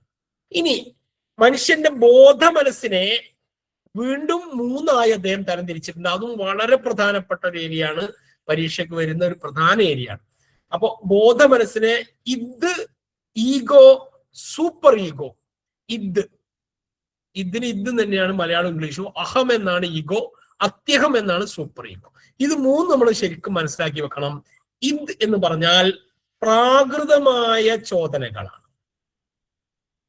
നമ്മളെ മനസ്സിലെ എല്ലാവരുടെ മനസ്സിലും ലൈംഗികത എന്ന് പറയുന്ന എല്ലാവരിലും ഉണ്ട്. മോഷ്ടിക്കാനുള്ള ടെൻഡൻസി എല്ലാവരിലും ഉണ്ട്. അക്രമവാസന എല്ലാവരിലും ഉണ്ട്. അവസരം കിട്ടിയാലേ അത് ഉപയോഗിക്കുകയുള്ളൂ. അപ്പൊ ഇതെന്ന് പറയുന്നത് നമ്മുടെ പ്രാകൃതമായ ചോദനകളോ ജന്മസിദ്ധമായ നമ്മുടെ ഒരു കാര്യം ചെയ്യാനുള്ള ആന്തരിക ചോദന, അതന്നെയാണ് പ്രാകൃതമായ അല്ലെങ്കിൽ ജന്മസിദ്ധമായ ചോദനകൾ. അതിന് യാതൊരു സാൻമാർഗിക ബോധവുമില്ല. സുഖതത്വത്തിലാണ് ഇത് പ്രവർത്തിക്കുന്നത്, ജസ്റ്റ് പ്ലഷർ. അപ്പൊ ഇത് എന്ന് പറയുന്നത് സുഖതത്വത്തിലാണ് പ്രവർത്തിക്കുന്നത്. നമ്മുടെ പ്രാകൃതമായ ചോദനകളാണ് ഇതിന്റെ അടിസ്ഥാനം. ലൈംഗിക വാസന എന്ന് പറയുന്ന ഒരു ഇതാണ്, മോഷണത്തിനുള്ള ടെൻഡൻസി ഇതാണ്, അക്രമവാസന ഇതാണ്. അപ്പൊ ഇതെല്ലാം നമ്മുടെ എല്ലാവരുടെ മനസ്സിലും ഉണ്ട്. എന്നാൽ ഈഗോ എന്ന് പറയുന്നത് വ്യക്തിത്വത്തിന്റെ പാലകനാണ്, എക്സിക്യൂട്ടീവാണ്. ഇതിനെയും സൂപ്പർ ഈഗോയെയും സന്തുലിതമാക്കുന്നതാണ് ഈഗോ. അപ്പൊ ഞാനൊരു എക്സാമ്പിൾ പറയാം. ഒരാൾ ഇങ്ങനെ ഒറ്റക്ക് വിജനമായ സ്ഥലത്തിലൂടെ നടന്നു പോകും. മുന്നിൽ ഒരു നല്ല സ്വർണത്തിനേക്കാളും വിലയായതുകൊണ്ട് ഒരു 5 പവന്റെ സ്വർണ്ണമാല കിടക്കും. നമ്മളെല്ലാവരുടെ മനസ്സിലെയും ആദ്യം കൊണ്ടിരുന്നത് ഇതാണ്. ഇതെന്ന് പറഞ്ഞാൽ ആ സ്വർണ്ണമാല എടുക്കുക എന്നുള്ളതാണ് ആദ്യം വരിക. കുറച്ച് കഴിയുമ്പോൾ നമ്മളെ മനസ്സിലേക്ക് വരും, ഞാനിത് എടുത്താൽ, അതാണ് ഈഗോ. ഞാനിത് എടുത്തു കഴിഞ്ഞാൽ അത് പോലീസോ മറ്റോ കേസായ എന്റെ ആകെ മാനം കെടും. നിങ്ങൾക്ക് ആ ഒരു ചിന്ത നമ്മളെ മനസ്സിലേക്ക് വരും. അതിനെയാണ് നമ്മൾ ഈഗോ എന്ന് പറയുന്നത്. അത് യാഥാർത്ഥ്യ തത്വത്തിലാണ്. അപ്പൊ നമുക്ക് ആദ്യം പെട്ടെന്ന് നമ്മളെ മനസ്സിലേക്ക് വരുന്നത് ഇത് കിട്ടിയാൽ എനിക്ക് നല്ല പൈസ ഉണ്ടാവും. അപ്പൊ അത് സുഖതത്വമാണ്, പ്ലഷർ പ്രിൻസിപ്പിളാണ്. ആ സുഖതത്വത്തിൽ അധിഷ്ഠിതമാണ് ഇത് പ്രവർത്തിക്കുന്നത്. എല്ലാവരും മനസ്സിലും അതാണ് ആദ്യം തോന്നുക. എന്നാൽ ആ ഒരു സുഖതത്വത്തെ അല്ലെങ്കിൽ ഇതിനെ കൺട്രോൾ ചെയ്യുന്ന യാഥാർത്ഥ്യ തത്വത്തിലേക്ക് നമ്മളെ മനസ്സിനെ കൊണ്ടുപോകുന്ന ശക്തിയെയാണ് അഹം അല്ലെങ്കിൽ ഈഗോ എന്ന് പറയുന്നത്. എന്നാൽ സൂപ്പർ ഈഗോ എന്ന് പറഞ്ഞാൽ മനസാക്ഷി എന്നാണ് അർത്ഥം. ആര് കണ്ടാലും ആര് കണ്ടില്ലെങ്കിലും ഞാൻ എൻ്റെ മനസാക്ഷിക്കനുസരിച്ച് പ്രവർത്തിക്കുമെന്ന് അങ്ങനെയുള്ള ആളുകൾ ഉണ്ടാവും. അങ്ങനെയുള്ള ആളുകളാണ് സൂപ്പർ ഈഗോ. ധാർമ്മിക തത്വത്തിലാണ് സൂപ്പർ ഈഗോ പ്രവർത്തിക്കുന്നത്. അപ്പോ ഈ പറഞ്ഞ 3 പേരുകളും ഈ 3 പേരുമായി ബന്ധപ്പെട്ട ഏത് തത്വത്തിലാണത് പ്രവർത്തിക്കുന്നതെന്നും വിവേചിച്ച് മനസ്സിലാക്കണം. ഒന്നുകൂടി ഞാൻ പറയാം, ഇത് എന്ന് പറയുന്നത് മനുഷ്യന്റെ പ്രാകൃതമായ ചോദനകളാണ്. താൽക്കാലിക സുഖതത്വത്തിൽ മാത്രമാണ് അത് അധിഷ്ഠിതമായിട്ടുള്ളത്. ഒരു താൽക്കാലികമായ ലാഭം, അത്രയേ ഉള്ളൂ. ഉദാഹരണം, അക്രമവാസന. നമ്മളെ മക്കളെ, മുന്നിലുള്ള കുട്ടികളെ അടിക്കുന്നുണ്ടെങ്കിൽ അത് ഇതാണ്. പഠിക്കാത്തതിനാ ഏതിനായാലും നമ്മളെ മക്കളെ നമ്മൾ അടിച്ചോളന്നില്ല. വേറെ കുട്ടി നമ്മൾ അടിക്കുന്നു, അത് ഇതിലാണ്. അത് ശരിക്കൊരു പ്രാകൃതമാണത്. എന്നാൽ ഞാൻ അടിച്ചാൽ ചൈൽഡ് ലൈനിന്റെ അടുത്തേക്ക് വരും എന്ന ബോധം വരുന്നതാണ് യഥാർത്ഥത്തിൽ ഈഗോ. പെട്ടെന്ന് നമ്മൾ യാഥാർത്ഥ്യത്തിലേക്ക് വരും. രക്ഷിതാവ് കംപ്ലൈന്റ് ചെയ്താൽ നമ്മൾ ചൈൽഡ് ലൈനിലേക്ക് പോകേണ്ടി വരും. ഇതാണ് ഈഗോ. എന്നാൽ നമ്മളെ മനസാക്ഷി അനുസരിച്ച് പ്രവർത്തിക്കുന്നു. ആരെന്ത് ചെയ്താലും ഞാൻ അടിക്കാൻ വിചാരിച്ചാൽ അടിക്കും, ഇല്ലെങ്കിൽ അടിക്കാൻ വിചാരിച്ചാൽ അടിക്കൂല. ഇങ്ങനെ ഒരു തത്വം നമ്മളെ മനസ്സിൽ എല്ലാവർക്കും ഒന്നും ഉണ്ടാവില്ല, വളരെ റയർ ആയിട്ടുള്ള ആളുകൾക്ക് ഉണ്ടാവും. ധാർമ്മിക തത്വം ഏത് കാര്യത്തിലായാലും അയാൾക്കൊരു കറക്റ്റ് ഒരു വിഷൻ ഉണ്ടാവും. അത് സൂപ്പർ ഈഗോയാണ്. ഇതാണ് ഈ 3 ഇതിൽ നിന്ന് പരീക്ഷയ്ക്ക് സ്ഥിരമായി ചോദ്യങ്ങൾ ആവർത്തിച്ചു വരുന്നതാണ്. ഇനി ചോദനകളിൽ തന്നെ 2 തരത്തിലുള്ള ചോദനകൾ, ഇൻസ്റ്റിങ്ക്റ്റുകൾ 2 തരമുണ്ട്. ഒന്ന് ഈറോസ്, ആ പേര് പഠിച്ചു വെക്കണം. ഈറോസ് അഥവാ ലൈഫ് ഇൻസ്റ്റിങ്ക്റ്റ്, ജീവിത വാസന. അത് നമ്മൾ ലിബിഡോ എന്നുള്ള പേരാണ് ഫ്രോയിഡ് കൊടുത്തുള്ളത്. ലിബിഡോ, ലൈംഗിക ഊർജവുമായി ബന്ധപ്പെട്ടത്. ഒരു ഊർജം നമുക്ക് കിട്ടും, ജന്മവാസന. ലൈംഗിക വാസന മാത്രമല്ല, ഞാൻ നേരത്തെ പറഞ്ഞ അക്രമവാസന ഒക്കെ ഇതിൽ പെടും, ഈറോസിൽ വരും. ലൈഫ് ഇൻസ്റ്റിങ്ക്റ്റ്, സോറി, അക്രമവാസന അല്ല, നമുക്ക് ലൈംഗികമായ ഒരു ഊർജം കിട്ടുന്ന, ലിബിഡോ കിട്ടുന്ന എല്ലാം ലൈഫ് ഇൻസ്റ്റിങ്ക്റ്റ് ആണ്. ജീവിതവാസന, നിർമ്മാണാത്മക ചോദന എന്നൊക്കെ നമുക്ക് അതിന് പറയാം. താനറ്റോസ് അഥവാ ഡെത്ത് ഇൻസ്റ്റിങ്ക്റ്റ്, മരണവാസന അഥവാ വിനാശകരമായ ചോദന എന്നതിന്റെ അർത്ഥം. താനറ്റോസ്, അതിലാണ് അക്രമ സ്വഭാവവും നശീകരണ ചിന്ത. അപ്പൊ ആത്മഹത്യ ചെയ്യാൻ ഒരാൾ ആത്മഹത്യ ചെയ്യുന്നു, അയാൾ ഡെത്ത് ഇൻസ്റ്റിങ്ക്റ്റ് അഥവാ താനറ്റോസിലാണ് വരുന്നത്. ഒരാൾ ഒരു കുട്ടിയെ പീഡിപ്പിക്കുന്നു, അത് ഈറോസ് ആണ്, ലൈഫ് ഇൻസ്റ്റിങ്ക്റ്റ് ആണ്. ഒരാൾ എന്താ പറയാ, സ്വത്ത് തർക്കത്തിന്റെ പേരിൽ മൂത്ത സഹോദരനെ കുത്തിപ്പരിക്കേൽപ്പിക്കുന്നു, അത് താനറ്റോസ് ആണ്. വീടിന് തീയിടുന്നു, താനറ്റോസ് ആണ്. അതെല്ലാം ഡെത്ത് ഇൻസ്റ്റിങ്ക്റ്റ് ആണ്. താനറ്റോസ് മീൻസ് ഡെത്ത് ഇൻസ്റ്റിങ്ക്സ്, മരണവാസന അഥവാ വിനാശകരമായ ചോദന എന്നതിന്റെ അർത്ഥം. ഈറോസ് അഥവാ ലൈഫ് ഇൻസ്റ്റിങ്ക്റ്റ് എന്ന് പറഞ്ഞാൽ ജീവിതവാസന അഥവാ നിർമ്മാണാത്മകമായ ചോദന. അതിന് മറ്റൊരു പേരാണ് ലിബിഡോ. ലിബിഡോ എന്ന് പറഞ്ഞാൽ ഒരു ലൈംഗിക ഊർജവുമായി ബന്ധപ്പെട്ടതാണ് ലിബിഡോ. ഈ 2 പേരുകളൊന്ന് നോട്ട് ചെയ്ത് വെക്കുക. ഇന്ന് വന്ന കുറച്ച് ചോദ്യങ്ങൾ ഞാൻ പറയാം. മനുഷ്യ മനസ്സിനെ ഹിമശൈലത്തോട് ഉപമിച്ച മനഃശാസ്ത്രത്തിന്റെ പേര് സിഗ്മണ്ട് ഫ്രോയിഡ്. അഹം പ്രവർത്തിക്കുന്നത് ഏത് തത്വത്തെ അടിസ്ഥാനമാക്കിയിട്ടാണ്? അഹം അഥവാ ഈഗോ പ്രവർത്തിക്കുന്നത് യാഥാർത്ഥ്യ തത്വത്തെ അടിസ്ഥാനപ്പെടുത്തിയിട്ടാണ്. സുഖതത്വത്തെ അടിസ്ഥാനപ്പെടുത്തിയിട്ടാണ് ഇത് പ്രവർത്തിക്കുന്നത്. ധാർമ്മിക തത്വത്തെ അടിസ്ഥാനപ്പെടുത്തിയിട്ടാണ്, മൊറാലിറ്റി പ്രിൻസിപ്പിളിനെ ബേസ് ചെയ്തിട്ടാണ് സൂപ്പർ ഈഗോ പ്രവർത്തിക്കുന്നത്. ഫ്രോയിഡിന്റെ അഭിപ്രായത്തിൽ വ്യക്തിത്വത്തിന്റെ ധാർമ്മിക വശം അഥവാ മോറൽ ആസ്പെക്ട് ഏതാണ്? നമ്മൾ നേരത്തെ പറഞ്ഞ തന്നെയാണ് സൂപ്പർ ഈഗോ. ഇതെല്ലാ പരീക്ഷയ്ക്കും ആവർത്തിച്ച് വരുന്നതാണ് ഈ 3 ചോദ്യങ്ങൾ. അതുകൊണ്ട് ഞാൻ ഒന്ന് മാത്രമേ ഉൾപ്പെടുത്തിയിട്ടുള്ളൂ. അപ്പൊ ഇത്രയാണ് ഫ്രോയിഡിന്റെ ആ കാര്യം. ഇനി ഫ്രോയിഡിന്റെ വേറൊരു പ്രധാനപ്പെട്ട ഒരു ഏരിയ, ഒന്ന് ലൈംഗിക ചോദനകളെ കേന്ദ്രീകരണം അനുസരിച്ച് 5 ഘട്ടങ്ങളുണ്ട്. ഈ ഘട്ടത്തിൽ നിന്നും ചോദ്യങ്ങൾ വരാറുണ്ട്. ഫ്രോയിഡ് ലൈംഗിക ചോദനകളുടെ അഥവാ ലിബിഡോ കേന്ദ്രീകരണം അനുസരിച്ച് 5 ഘട്ടങ്ങൾ, ഒരു വ്യക്തിയുടെ ലൈംഗിക ചോദനയുടെ കേന്ദ്രീകരണം അനുസരിച്ച് 5 ഘട്ടങ്ങളാണ് അദ്ദേഹം കൊടുത്തിട്ടുള്ളത്. ആ 5 ഘട്ടങ്ങളെ പേരും ആ ഏജും മാത്രം എന്ന് പറയാം. ഒന്ന്, പതനഘട്ടം അഥവാ ഓറൽ സ്റ്റേജ്. പതനഘട്ടം അഥവാ ഓറൽ സ്റ്റേജ് ജനനം മുതൽ 2 വയസ്സ് വരെയുള്ള ഘട്ടമാണ് വദനഘട്ടം. ആ സമയത്ത് കുട്ടിയുടെ പ്ലഷർ സെന്റർ, ആനന്ദ കേന്ദ്രം എന്ന് പറയുന്നത് വായയായിരിക്കും. ഓറൽ എന്ന് പറഞ്ഞാൽ തന്നെ വായയാണ്. അപ്പൊ കുലകുടി, വിരൽ കുടിക്കൽ, ഇതെല്ലാം വതന. കാരണം 0 to 2 വയസ്സ് വരെയുള്ള കുട്ടിയാണ്, ജനിച്ച് 2 വയസ്സുള്ള കുട്ടിയാണ്. അതിലെ ആ സമയത്ത് കുട്ടിക്ക് സന്തോഷം നൽകുന്നത് വായയായിരിക്കും.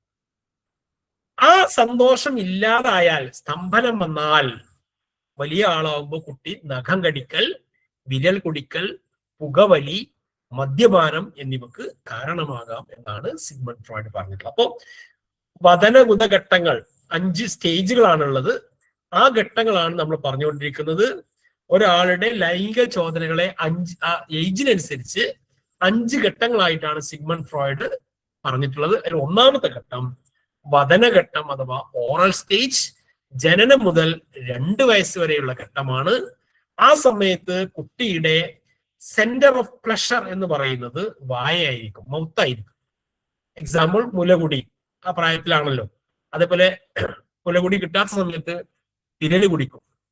ആ സമയത്ത് കൃത്യമായ പ്ലഷർ കിട്ടിയിട്ടില്ലെങ്കിൽ, കൃത്യമായ മുലകുടി കിട്ടാത്ത കുട്ടികൾ അവർക്കുണ്ടാകുന്നത് വലുതാകുമ്പോൾ ദുശ്ശീലങ്ങളായിട്ടുള്ള വിരൽ കുടിക്കൽ, നഖം കടിക്കൽ, പുകവലി, മദ്യപാനം പോലുള്ള ദുശ്ശീലങ്ങൾ ഉണ്ടാവാം എന്നാണ് അദ്ദേഹം.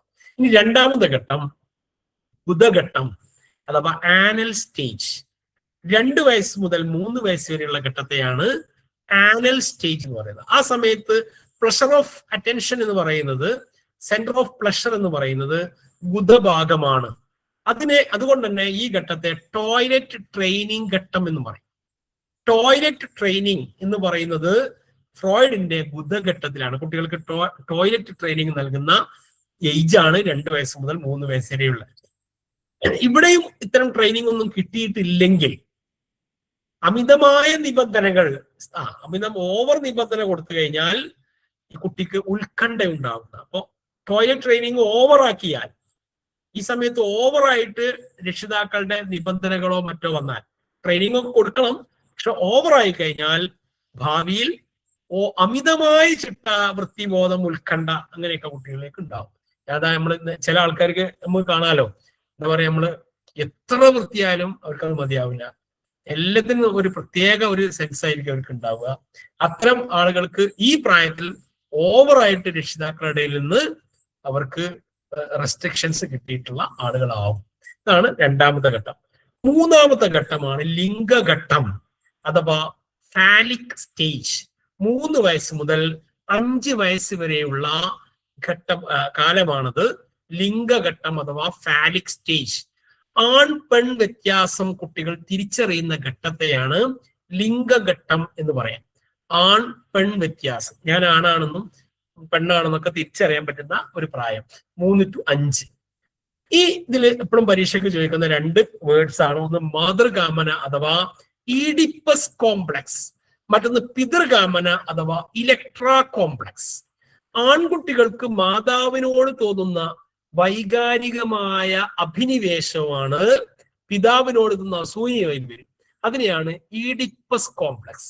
ആൺകുട്ടികൾക്ക് മാതാവിനോട് തോന്നുന്ന വൈകാരികമായ അടുപ്പത്തെയാണ് ഈഡിപ്പസ് കോംപ്ലക്സ്. അത് 3 വയസ്സിനും 5 വയസ്സിനും ഇടയിൽ ഉണ്ടാവുള്ളൂ.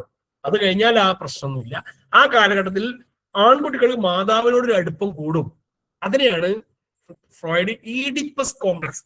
തൊട്ട് കഴിഞ്ഞ മുമ്പത്തെ പരീക്ഷയിൽ വന്നതാണ്. കാറ്റഗറി 2-ലും കാറ്റഗറി 1-ലും വന്നിട്ടുണ്ട് ഈ ചോദ്യം. അതുപോലെ ഇലക്ട്രാ കോംപ്ലക്സ് എന്ന് പറഞ്ഞാൽ പെൺകുട്ടികൾക്ക് പിതാവിനോട് തോന്നുന്ന പ്രത്യേക ആഭിമുഖ്യവും മാതാവിനോട് തോന്നുന്ന ദേഷ്യവും. ഈ പ്രായത്തിൽ അങ്ങനെ ഒരു ഇതുണ്ട്. 3 വയസ്സ് വരെ കുട്ടികൾക്ക് ആ പ്രശ്നങ്ങളൊന്നും ഉണ്ടാവില്ല. 3 to 5 ഇടയിൽ ആൺകുട്ടികൾക്കൊരു പ്രത്യേക അട്രാക്ഷൻ അമ്മമാരോടും പെൺകുട്ടികൾക്ക് അച്ഛന്മാരോടും തോന്നുമെന്നാണ് സിഗ്മണ്ട് ഫ്രോയിഡ് അയാളുടെ പരീക്ഷണങ്ങൾ നടത്തി തെളിയിച്ചത്. അതിനെയാണ് ഈഡിപ്പസ് കോംപ്ലക്സ്, ഇലക്ട്രാ കോംപ്ലക്സ് എന്ന് പറയാം. ഈഡിപ്പസ് കോംപ്ലക്സ് എന്ന് പറഞ്ഞാൽ ആൺകുട്ടിക്ക് അമ്മയോട്, ഇലക്ട്രാ കോംപ്ലക്സ് എന്ന് പറഞ്ഞാൽ പെൺകുട്ടിക്ക് അച്ഛനോട്. അത് മനസ്സിലാക്കി നോക്കണം. ഇതാ ചോദ്യം വന്നത്. സിഗ്മണ്ട് ഫ്രോയിഡിന്റെ അഭിപ്രായത്തിൽ അനീഷ് എന്ന ആൺകുട്ടിക്ക് തന്റെ കുട്ടിക്കാലത്ത് അമ്മയോട് തോന്നിയ തീവ്ര വികാരം എന്താണ്? അനീഷ് എന്നുള്ള ആൺകുട്ടിക്ക് അമ്മയോട് ഈഡിപ്പസ് കോംപ്ലക്സ്.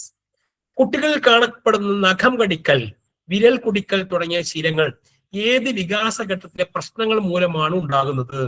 വദനഘട്ടം, oral stage. ഇനി നമുക്ക് ഒരു കുറച്ച് സമയം കൂടെ ഉണ്ട്, അത് നമുക്ക് ഈ ഭാഗം കൂടെ അങ്ങ് തീർക്കാം. സമായോജനവും അപസമായോജനം, adjustment and maladjustment. Adjustment എന്ന് പറഞ്ഞാൽ വ്യക്തി തന്റെ ഭൗതികവും സാമൂഹികവുമായ സാഹചര്യങ്ങളുമായി. ഒരു മിനിറ്റ്, പറയും അതില് 5 ഘട്ടങ്ങളിൽ 3 എണ്ണല്ലേ പറഞ്ഞുള്ളൂ? എല്ലാം പറഞ്ഞല്ലോ. വദനഘട്ടം, ഗുദഘട്ടം, ലിംഗഘട്ടം, പിന്നെ ലേറ്റൻസി സ്റ്റേജ് ഉണ്ട്. അതുപോലെ അത് നമുക്ക് അത്ര ഇമ്പോർട്ടന്റ് അല്ലാതുകൊണ്ട് ഞാൻ ഒഴിവാക്കിയ. ലേറ്റൻസി സ്റ്റേജ് എന്ന് പറഞ്ഞാൽ യാതൊരു തരത്തിലുള്ള സെക്ഷൽ അട്രാക്ഷനും വരാത്ത ഘട്ടമാണ് ലേറ്റൻസി സ്റ്റേജ്. പിന്നെ ജനനേന്ദ്രിയ ഘട്ടം, അത് രണ്ടും നമുക്ക് അത്ര ഇമ്പോർട്ടന്റ് അല്ലാത്ത ആയതുകൊണ്ട് ഞാൻ സ്ലൈഡിൽ നിന്ന് ഒഴിവാക്കിയതാണ്. 5 ഘട്ടങ്ങൾ ഉണ്ട്, പക്ഷെ 3 ഘട്ടമേ നമുക്ക് ഇമ്പോർട്ടൻസ് ഉള്ളൂ. ഇനി നമുക്ക് നമ്മൾ ചോദ്യങ്ങളിൽ അത് അങ്ങനെ തീരെയും കണ്ടിട്ടില്ല. ഈ 3 ഭാഗങ്ങളാണ് കാരണം നമ്മുടെ ഏകദേശ ഭാഗങ്ങൾ വരുന്ന ഈ ഭാഗങ്ങളാണ്. ഇനി അഡ്ജസ്റ്റ്മെന്റും മാൽ അഡ്ജസ്റ്റ്മെന്റുമാണ് പറയാൻ പോകുന്നത്. അഡ്ജസ്റ്റ്മെന്റ് എന്ന് പറഞ്ഞാൽ വ്യക്തി തന്റെ ഭൗതികവും സാമൂഹികവുമായ സാഹചര്യങ്ങളുമായി തൃപ്തികരമായി പൊരുത്തപ്പെട്ടു പോകുന്ന അവസ്ഥ, ഇതിനെയാണ് അഡ്ജസ്റ്റ്മെന്റ് എന്ന് പറയാം. മാൽ അഡ്ജസ്റ്റ്മെന്റ് എന്ന് പറഞ്ഞാൽ ചുറ്റുപാടുകളുമായി ഇണങ്ങിപ്പോകാൻ കഴിയാത്ത അവസ്ഥ, മോഹഭംഗം, മാനസിക സംഘർഷം, അതുപോലെ ഇൻഫീരിയോറിറ്റി കോംപ്ലക്സ് ഒക്കെ വരുന്ന അതിനെയാണ് അപസമായോജനം. ഇതുമായിട്ട് ബന്ധപ്പെട്ട് സ്ഥിരമായി ഞാൻ ഇപ്പോ ഈ ഭാഗങ്ങളിൽ നിന്നൊക്കെ പരീക്ഷയ്ക്ക് സ്ഥിരമായി ചോദിച്ചുകൊണ്ടിരിക്കുന്ന ഏരിയ മാത്രം എടുത്തിട്ടാണ് നിങ്ങൾക്ക് തരുന്നത് എന്നുള്ളതുകൊണ്ട് ചില സാധനങ്ങളൊക്കെ ഞാൻ സ്കിപ്പ് ചെയ്തിട്ടുണ്ടാവും. നമുക്ക് ആവശ്യമില്ല, എല്ലാം കൂടെ പഠിച്ച് പ്രയാസപ്പെടേണ്ട കാര്യം ഇപ്പില്ല. അതുകൊണ്ടാണ് ഇങ്ങനെ തരുന്നത്. പക്ഷെ ചോദ്യങ്ങൾ ഞാൻ എല്ലാം ഉൾപ്പെടുത്തിയിട്ടുണ്ടാവും. ചോദ്യങ്ങൾ ഞാൻ നിങ്ങൾക്ക് ഇട്ട് തരും, അത് നിങ്ങൾ നോക്കാം. എന്താണ് സമായോജന പ്രതിരോധ തന്ത്രങ്ങൾ അഥവാ ഡിഫൻസ് മെക്കാനിസം? ഇതിൽ നിന്ന് 1 മാർക്ക് ഉറപ്പാണ്. അപ്പൊ 5 മാർക്കുള്ള ക്ലാസ്സാണ് ഇന്ന് നമ്മൾ ശരിക്കും എടുക്കുന്നത്. 30ൽ 5. ഇപ്പൊ മാനസിക സംഘർഷങ്ങളിൽ നിന്നും ഉത്കണ്ഠയിൽ നിന്നും രക്ഷപ്പെടാൻ അബോധ മനസ്സ് ഉപയോഗിക്കുന്ന തന്ത്രങ്ങളെയാണ് പ്രതിരോധ തന്ത്രങ്ങൾ എന്ന് വിളിക്കുന്നത്. മാനസിക സംഘർഷം ഉണ്ടാകുമ്പോൾ അല്ലെങ്കിൽ ഉത്കണ്ഠ ഉണ്ടാകുമ്പോൾ നമ്മൾ അബോധ മനസ്സ് ചില തന്ത്രങ്ങൾ ഉപയോഗിക്കും. അതിനെയാണ് പ്രതിരോധ തന്ത്രം എന്ന് വിളിക്കുക, ഡിഫൻസ് മെക്കാനിസം. ഇവ താൽക്കാലികമായ ആശ്വാസമേ നമുക്ക് നൽകുന്നുള്ളൂവെങ്കിലും ആ പ്രശ്നത്തിനുള്ള ശാശ്വത പരിഹാരമേ അല്ല, ഒരു താൽക്കാലിക ആശ്വാസം. അതിനെയാണ് നമ്മൾ ഡിഫൻസ് മെക്കാനിസം എന്ന് പറയാം. എന്നാൽ ആ സമയത്ത് നമുക്കത് ആശ്വാസമാണ്. അത്തരം സംഗതി അപ്പൊ ഒരു പ്രധാനപ്പെട്ട പരീക്ഷയ്ക്ക് സ്ഥിരമായി ചോദിച്ചുകൊണ്ടിരിക്കുന്ന ഡിഫൻസ് മെക്കാനിസ തന്ത്രങ്ങൾ മനസ്സിലാക്കി വെക്കണം. ഒന്ന് യുക്തീകരണമാണ്. യുക്തീകരണം അഥവാ റാഷണലൈസേഷൻ. സ്വന്തം പരാജയങ്ങളെയോ തെറ്റുകളെയോ വ്യാജമായ ന്യായങ്ങൾ പറഞ്ഞ് നീതീകരിക്കുക, അതിനെയാണ് യുക്തീകരണം അഥവാ റാഷണലൈസേഷൻ. 2 തരത്തിലുള്ള റാഷണലൈസേഷൻ ആണ്. ഒന്ന് സോർ ഗ്രേപ്പ് മെക്കാനിസം, കിട്ടാത്ത മുന്തിരി പുളിക്കും. MBBS നീറ്റ് പരീക്ഷ എഴുതി, പക്ഷെ കിട്ടിയില്ല. അപ്പൊ പറയാണ് അല്ലെങ്കിൽ ഡോക്ടറായിട്ട് എന്ത് കാര്യമുള്ളത്, ശമ്പളമല്ല, ഡോക്ടർക്ക് എത്ര ഫുൾ ടൈം പണിയാണ്. അതാണ് ശരിക്കും സോർ ഗ്രേപ്പ് മെക്കാനിസം. കിട്ടാത്ത മുന്തിരി പുളിക്കും, അത് യുക്തീകരണമാണ്.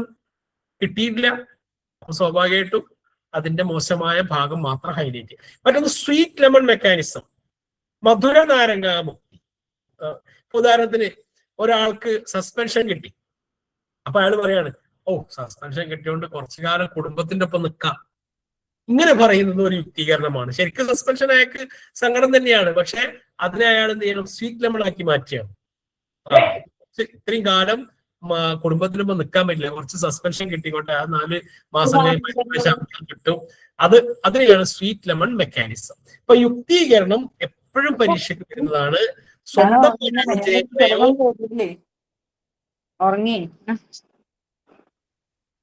സ്വന്തം പരാജയങ്ങളെയോ തെറ്റുകളെയോ വ്യാജമായ ന്യായങ്ങൾ പറഞ്ഞ് നീതീകരിക്കുന്നതിനെയാണ് യുക്തീകരണം. ഈ 2 എണ്ണം അതിൽ മനസ്സിലാക്കി വെച്ചാൽ മതി. രണ്ടാമത്തത് നിഷേധം അഥവാ ഡിനയൽ. വേദനാജനകമായ യാഥാർത്ഥ്യങ്ങളെ അംഗീകരിക്കാൻ തയ്യാറാകാതിരിക്കുക.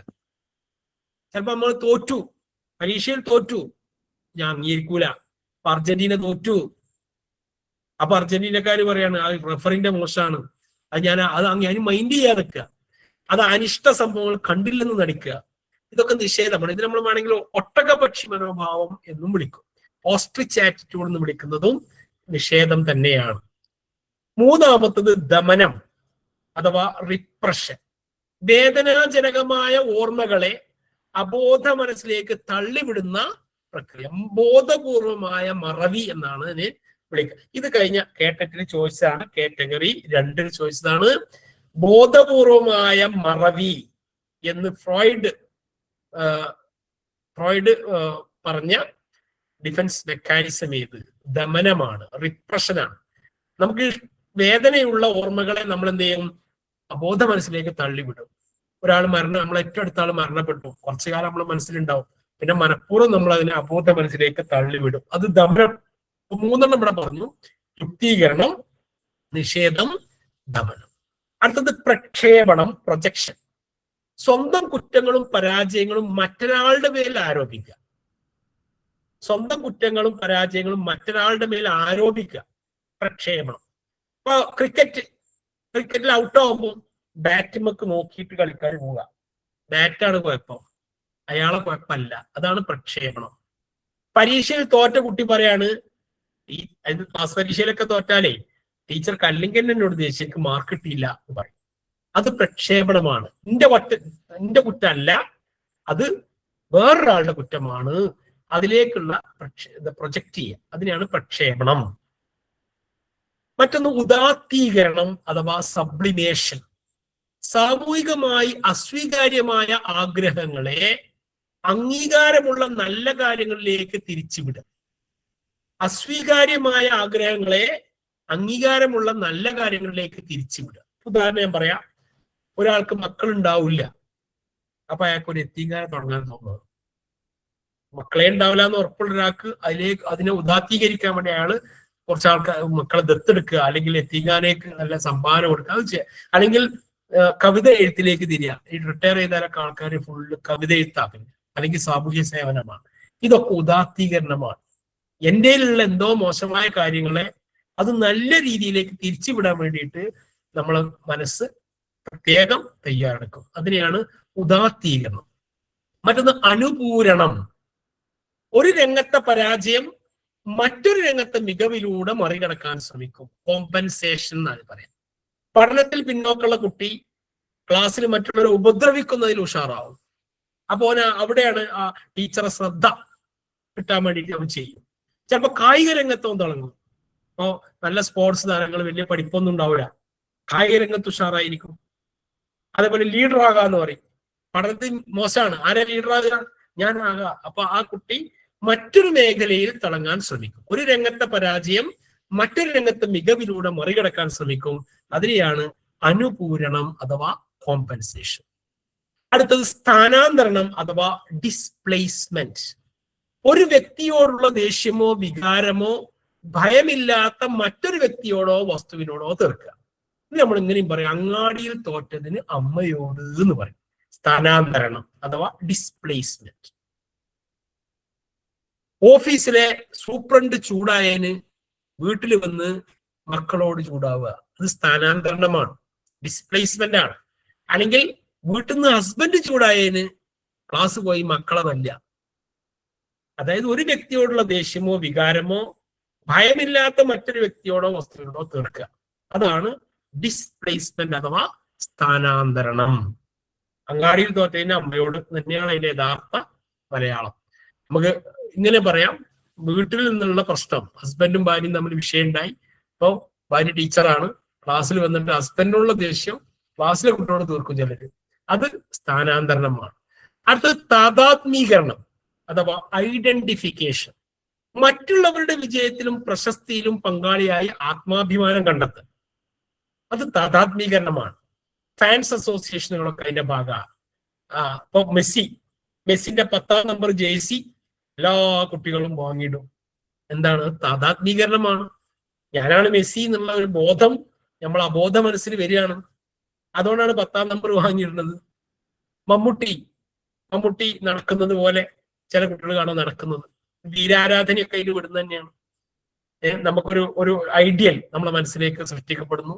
അപ്പൊ ആ ഐഡിയലിനെ തിരിച്ചറിയാനും ആ ഐഡിയലിനെ ഒരു എന്തോ ഇതായിട്ട് അയാൾ ആരാധിക്കാനുള്ള ഒരു ടെൻഡൻസി, അതാണ് താതാത്മീകരണം, ഐഡന്റിഫിക്കേഷൻ. അടുത്തത് പശ്ചാത്ഗമനം അഥവാ റിഗ്രഷൻ. പ്രതിസന്ധികളിൽ മുതിർന്ന വ്യക്തി കുട്ടികളെ പോലെ പെരുമാറുകയോ മുൻകാല അവസ്ഥയിലേക്ക് തിരിച്ചു പോകുകയോ ചെയ്യുന്നതിനെയാണ് പശ്ചാത്ഗമനം അഥവാ റിഗ്രഷൻ എന്ന് പറയാം. ചില ആൾക്കാർ കാണാം, 50-50 വയസ്സായ ആൾക്കാർ തന്നെ എന്തെങ്കിലും ഒരു വിഷയം വരുമ്പോൾ തേങ്ങി കരയുന്നത് കാണാം. അത് അയാൾ ആ കുട്ടിത്വത്തിലേക്ക് തിരിച്ചു പോവുകയാണ്. അത് അങ്ങനെയുള്ളതിന് അത് ഒരു ഡിഫൻസ് മെക്കാനിസം. ആ കരഞ്ഞു കഴിഞ്ഞാൽ അയാൾക്കൊരു താൽക്കാലിക ആശ്വാസം കിട്ടും. അത് റിഗ്രഷൻ എന്നാണ് അതിന് പറയാം. പശ്ചാത്ഗമനം, പഴയ കാലത്തിലേക്ക് തിരിച്ചു പോവുക, മുൻകാല അവസ്ഥയിലേക്ക് തിരിച്ചു പോവുക പ്രതിസന്ധികളിൽ. ഇത്രയാണ് പ്രധാനപ്പെട്ട ഡിഫൻസ് മെക്കാനിസം. ഇപ്പോൾ ഞാൻ ഒരു കുറച്ച് ചോദ്യങ്ങൾ പറയാം. ഒരു വ്യക്തിക്ക് തന്റെ ഓഫീസിലെ മേലധികാരിയോടുള്ള ദേഷ്യം വീട്ടിൽ വന്ന് കുട്ടികളോട് തീർക്കുന്നത് ഏത് സമായോജന പ്രക്രിയാ തന്ത്രമാണ്? ആൻസർ സ്ഥാനാന്തരണം. പരീക്ഷയ്ക്ക്. അടുത്തത്, തനിക്ക് ലഭിക്കാതിരുന്ന മുന്തിരി പുളിക്കും എന്ന് കുറുക്കൻ പറയുന്നത് ഏത് പ്രതിരോധ തന്ത്രത്തിന് ഉദാഹരണമാണ്? യുക്തീകരണം അഥവാ റാഷണലൈസേഷൻ ആണ്. ഞാൻ ഈ സ്ലൈഡ് നിങ്ങൾക്ക് ഷെയർ ചെയ്യട്ടോ. എല്ലാം കൂടി എഴുതിയിരിക്കാൻ നിങ്ങൾക്ക് സമയം ഉണ്ടാവില്ല. നമുക്ക് 1.5 മണിക്കൂറിൽ ഒരു ടോപ്പിക് തീർത്തില്ലെങ്കിൽ എല്ലാ ടോപ്പിക്കും കവർ ചെയ്യാൻ കഴിയില്ല എന്നുള്ളവർക്ക് ഞാൻ കുറച്ച് സ്പീഡാണെന്ന് എനിക്ക് അറിയാം. ഓരോന്നും എഴുതിയെടുത്ത് പോകുമ്പോൾ നമുക്ക് കുറച്ച് കവർ ചെയ്യാൻ പറ്റുള്ളൂ. നമ്മളെല്ലാവരും അധ്യാപകരായതുകൊണ്ടും പരീക്ഷ ഫൈനൽ ടച്ച് ആയതുകൊണ്ടാണ് കുറച്ച് സ്പീഡിൽ പോകുന്നത്. മറ്റൊന്ന്, പരീക്ഷയിൽ തോറ്റ കുട്ടി ചോദ്യപേപ്പർ വളരെ ബുദ്ധിമുട്ടായത് കൊണ്ടാണ് താൻ തോറ്റത് എന്ന് പറയുന്നത് പ്രൊജക്ഷനാണ്, പ്രക്ഷേപണമാണ്. ഇനി അടുത്തൊരു ഏരിയ, ഈ ഏരിയയോട് കൂടി നമ്മുടെ ടോപ്പിക് അവസാനിക്കും. വ്യക്തിത്വ മാപന രീതികൾ, മെഷർമെന്റ് ഓഫ് പേഴ്സണാലിറ്റി. വ്യക്തിത്വം അളക്കാനുള്ള ഇതിന്നും ചോദ്യം വരാം. ഓരോ ഏരിയയിൽ നിന്ന് ഓരോ ചോദ്യമാണ് വരിക. അത് നമ്മൾ ക്ലിയർ ചെയ്ത് കഴിഞ്ഞാൽ ഈ ഭാഗത്ത് നിങ്ങൾക്ക് എല്ലാ ചോദ്യങ്ങളും കിട്ടും. പ്രക്ഷേപണ തന്ത്രങ്ങൾ, അബോധ മനസ്സിലെ കാര്യങ്ങൾ പുറത്തു കൊണ്ടുവരാൻ ഉപയോഗിക്കുന്ന അളവ് രീതികളാണ് യഥാർത്ഥത്തിൽ പ്രൊജക്റ്റീവ് ടെക്നിക്സ് അഥവാ പ്രക്ഷേപണ തന്ത്രങ്ങൾ. പ്രൊജക്റ്റീവ് ടെക്നിക്കുകളാണ് ഈ പറയുന്നതെല്ലാം. ഇതിന്റെ ഫുൾ ഫോം, ഇത് ഉണ്ടാക്കിയത് ആരെന്നൊക്കെ പരീക്ഷയ്ക്ക് ചോദിക്കാറുണ്ട്. ഒന്നാമത്തത് റോഷാക്ക് ഇങ്ക് ബ്ലോട്ട് ടെസ്റ്റ്. വ്യക്തിത്വം അളക്കാൻ ഉപയോഗിക്കുന്ന പ്രൊജക്റ്റീവ് ടെക്നിക്കിൽ ഏറ്റവും പ്രധാനപ്പെട്ടതാണ് ഒന്ന് റോഷാക്ക് ഇങ്ക് ബ്ലോട്ട് ടെസ്റ്റ്. അത് കണ്ടെത്തിയത് ഹെർമൻ റോഷാക്ക് ആണ്. ഹെർമൻ റോഷാക്ക് പേരിൽ തന്നെ ഉണ്ട്, അതുകൊണ്ട് വലിയ പ്രയാസമൊന്നുമില്ല. 10 മഷിപ്പൊട്ട് കാർഡുകളാണ്. അതൊന്നും നമ്മൾ പഠിക്കേണ്ട ആവശ്യമില്ല, അറിയാൻ വേണ്ടി മാത്രം ഞാനൊന്ന് നോട്ട് ചെയ്തിട്ടാണ്. രണ്ടാമതാണ് ഏറ്റവും പ്രധാനപ്പെട്ടത് ടാറ്റ്, തീമാറ്റിക് അപ്പർസെപ്ഷൻ ടെസ്റ്റ് എന്നാണ് അതിന്റെ full. Thematic apperception test. Morgan Murray രണ്ടാള് ചേർന്നിട്ടാണത് ഉണ്ടാക്കിയത്. മോർഗൻ ആൻഡ് മുറെ ഉണ്ടാക്കിയ ആളുടെ പേര് മാത്രം പഠിച്ചാൽ മതി.